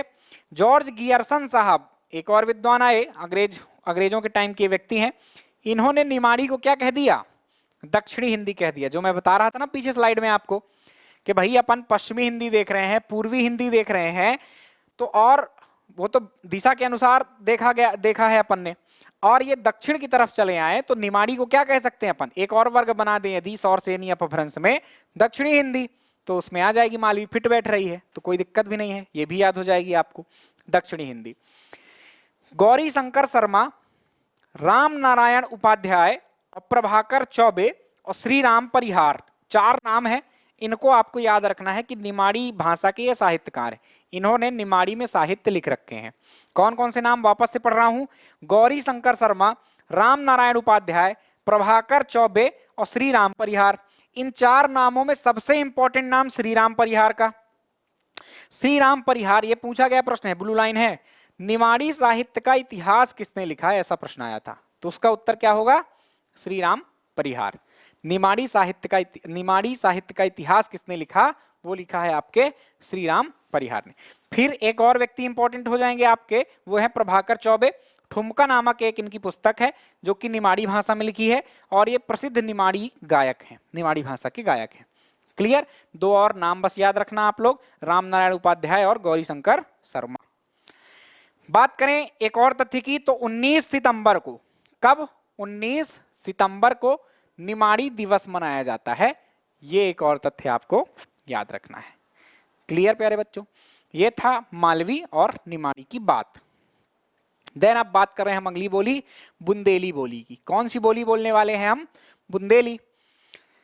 तो परिचय की बात करें तो सेम पहली लाइन से कि सौर सेनी अपभ्रंशी है, क्योंकि बुंदेली और ब्रज भाषा किसका भाग है, पश्चिमी हिंदी का भाग है, और पश्चिमी हिंदी किस अपभ्रंश से आई हुई है, सौर श्रेणी से। ठीक, तो सौर श्रेणी अपभ्रंश की पश्चिमी हिंदी वर्ग की एक बोली है। इसका नामकरण जो है वो गियरसन महोदय ब्रिटिश काल में, ब्रिटिशर्स थे, तो इन्होंने कर रखा है। बुंदेली बोली में ब्रिज, खड़ी बोली और अवधी बोली का सम्मिश्रण देखने को मिलता है। क्षेत्र का कारण है भाई, किसी में मिश्रण या प्रभाव दिखेगा तो समझ लेना कि वो आसपास उसके वो क्षेत्र होंगे, तो ये रटना नहीं है, ये अपने आप याद हो जाएगा। क्लियर, चलिए बात करें क्षेत्र की, तो शुद्ध बुंदेली टीकमगढ़ में, छतरपुर में, सागर में, नरसिंहपुर में मिल जाएगी आपको। कुछ और जो जिले हैं जैसे पन्ना है, पन्ना में भी बुंदेली बोली जाती है, लेकिन पन्ना की अलग बुंदेली है भाई। आप जाएंगे छतरपुर में तो वहां के लोग अलग तरीके से, वो शुद्ध वास्तव में वही शुद्ध लगती। पन्ना वही सतना जैसा हाल है ना, थोड़ा सीमा में है, तो वो लोग भी बुंदेली के ज्यादा शब्द रहते हैं पर कुछ और तरीके से बोलते हैं। ठीक, विशेषताएं, बुंदेली बोली रौबीलापन और मुहावरेदार है। रौबीलापन का मतलब रौब टाइप की है ना, रौब झाड़ने टाइप की, तो थोड़ा सा अलग टसन टाइप की भाषा है, और मुहावरे इसमें ज्यादा रहते हैं, यह याद रखें। और बुंदेली बोली में डा शब्द जो है और ढा शब्द जो है, इनका कम प्रयोग किया जाता है। तो ये विशेषता थी, हमने देखा परिचय, क्षेत्र और विशेषताएं। एक बिंदु इसका भी बचा हुआ है, विशेष। विशेष में हम तथ्यात्मक जानकारी देखते हैं। तो विशेष में देखिए इसकी कुछ उपबोलियां हैं, है ना, जैसे कि ये क्या है, पवारी है। ध्यान रखना, ये हर बहुत बड़ी चीज होती, फिर उसके अंदर ही बहुत सारा, जितना डीप में जाते जाते हैं टुकड़े होते जाते हैं। फ्रांस की क्रांति आप पढ़ेंगे तो फ्रांस की क्रांति में हर 5 किलोमीटर बाद कानून बदल जाते थे, है ना, वही हाल आपके देश में है, हर 5 से 10 किलोमीटर बाद बोली बदल जाती है, अलग ही टोन हो जाती है, अलग ही तरीके से व्यक्त करने के तरीके हो जाते हैं, है ना। तो उसी तरह से आपको ध्यान रखना है कि अब यहाँ भी कुछ विशेष उपबोलियां हो जाती बुंदेली की, जैसे पवारी है। पवारी ग्वालियर के आसपास और दतिया के आसपास बोलने वाले मिल जाएंगे आपको। लोधांती है, हमीरपुर, ये यूपी के एक जिला है हमीरपुर, मध्य प्रदेश में बुंदेलखंड आता है, साथ में बुंदेलखंड का रीजन यूपी में भी है। यूपी में जो झांसी, ललितपुर, बांदा, चित्रकूट, हमीरपुर, इटावा, जालौन, ये सब जो जिले हैं वो सब बुंदेलखंड के जिले आते हैं। तो लोधांती ये हमीरपुर जिले में बोली जाती है। खटोला, खटोला एक उपबोली है, पन्ना, छतरपुर, दमोह में बोली जाती है। ये उपबोलियों से भी प्रश्न आते हैं कि निम्नलिखित में से कौन सी उपबोली किससे संबंधित है, या के निम्नलिखित में से कौन सी बुंदेली की उपबोली नहीं है। तो इनके नाम जरूर याद रखना कि पवारी है, लोधांती और खटोला किसकी उपबोली है, बुंदेली की है। बुंदेली की कुछ मिश्रित रूप भी हैं, जैसे कि बनाफरी, मतलब ये भी उपबोली ही है, अलग कोई बात नहीं है, उसी में शामिल कर सकते हैं आप। बनाफरी, बनाफरी में आल्हा खंड लिखा गया है, यह याद रखें, इंपॉर्टेंट बात है ये। आल्हा खंड एक जगनिक रचित जो एक रचना है, बहुत प्रसिद्ध है, विश्व की सबसे लंबी लोक गाथा है, और वो किस बोली में लिखी गई है, तो बुंदेली। तो ठीक है, आपसे बुंदेली ऑप्शन में तो बुंदेली लगा देना, लेकिन उसमें भी बनाफरी मिल जाए तो बनाफरी लगा। बनाफरी जो है वो आपके बांदा के आसपास, राइट, या महोबा के आसपास जो है तो यूपी में वास्तव में बोली जाती है, ठीक। और भदावरी की बात करें तो ध्यान रखना भिंड में, यहां पर भिंड में आपके भदौरिया शासक हुआ करते थे, तो उन्हीं के रीजन में जो बोली जाने वाली भाषा थी वो क्या थी, आपकी भदावरी थी। तो ये कुछ उपबोलियां हैं, उनके नाम आपको याद रखना है। बुंदेली साहित्य की दृष्टि से समृद्ध है, बुंदेली भी पर्याप्त साहित्य लिखा गया है। इसमें आपने केशवदास का नाम सुना होगा, बुंदेलखंड ओरछा के थे। पद्माकर सागर के थे।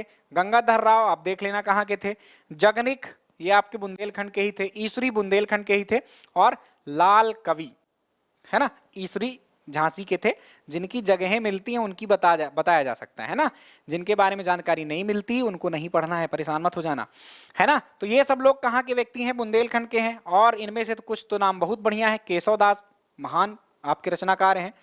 हालांकि इनकी जो ज्यादातर रचनाएं वो कैसी हैं, वो हिंदी भाषा में लिखी गई है, उसमें भी इन्होंने तत्सम शब्दों का बहुत प्रयोग किया है। तभी तो इनको हम कठिन काव्य का भूत कह रहे थे। प्रेत कहना आप लोग, भूत मत कहना। कठिन काव्य का प्रेत किसको कहा जाता है, केशवदास को। तो इन्होंने हिंदी में ही ज्यादा रचनाएं रची हैं, उसमें भी तत्सम शब्दों का प्रयोग ज्यादा और तद्भव का कम। तो ये साहित्यिक जो भाषा संबंधी कठिनाइयां थी उसके कारण इनको कहा गया। लेकिन कुछ रचनाएं इनकी जो है तो बुंदेली में मिलती हैं, ठीक, या कि कहीं कहीं बुंदेली भाषा का इनकी रचनाओं में प्रयोग है। पद्माकर साहब इन्होंने भी बुंदेली भाषा में कुछ रचनाएं रची हैं। इन सब ने कहीं ना कहीं कुछ रचा। ईश्वरी की फागें बहुत प्रसिद्ध हैं, वो बुंदेली में ही है। तो ये पर्याप्त साहित्य लिखा गया है आपके बुंदेली में। उसके अलावा बुंदेली भाषा के शब्दकोश का संकलन महेश कटारे, ये संकलनकर्ताओं के नाम पूछे गए हैं भाई, तो याद जरूर रख लेना आप लोग। हमने मालवी में किसको देखा था, अभी रिपीट कर लो। मालवी, मालवी में हमने जोशी जी थे, प्रहलाद जोशी, राइट, प्रहलाद जोशी, ठीक। फिर हमने क्या देखा, मालवी के बाद निमाड़ी देखा। निमाड़ी में देखो ऐसा कोई फैक्ट है नहीं, लेकिन वास्तव में जो श्री राम परिहार थे वो सबसे प्रमुख आदमी है निमाड़ी भाषा के। तब कोई शब्दों का संकलन तो प्रॉपर मिलता नहीं है, लेकिन ज्यादा जो चीजें निमाड़ी भाषा का पूरा इतिहास, जो हर चीज आपको मिलेगी वो किसके रचनाओं में मिलेगी, श्री राम परिहार के।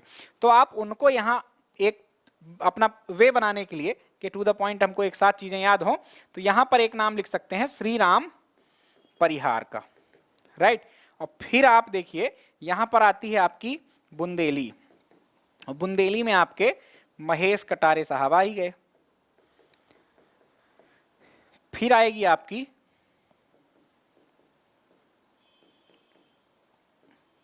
बघेली, और बघेली में जो आपके रचनाकार हैं ये श्रीनिवास शुक्ल साहब हैं, तो यहीं ऐड कर देते हैं उनको, श्रीनिवास शुक्ल, याद रखना है ना। इस तरह से अलग से इसको नोट कर लेना ताकि एक साथ ये चीज याद हो जाए। मालवी के कौन, प्रहलाद जोशी। दूसरा श्री राम जो परिहार थे वो किसके थे, निमाड़ी के थे। बुंदेली के महेश कटारे, और आपके श्रीनिवास शुक्ला जी जो हैं वो बघेली के हो गए। तो ये संकलनकर्ता के रूप में इनके नाम याद रखना। धीरेन्द्र वर्मा ने इसको दक्षिणी राजस्थानी इसको भी कहा है, ये ध्यान रखना, ठीक।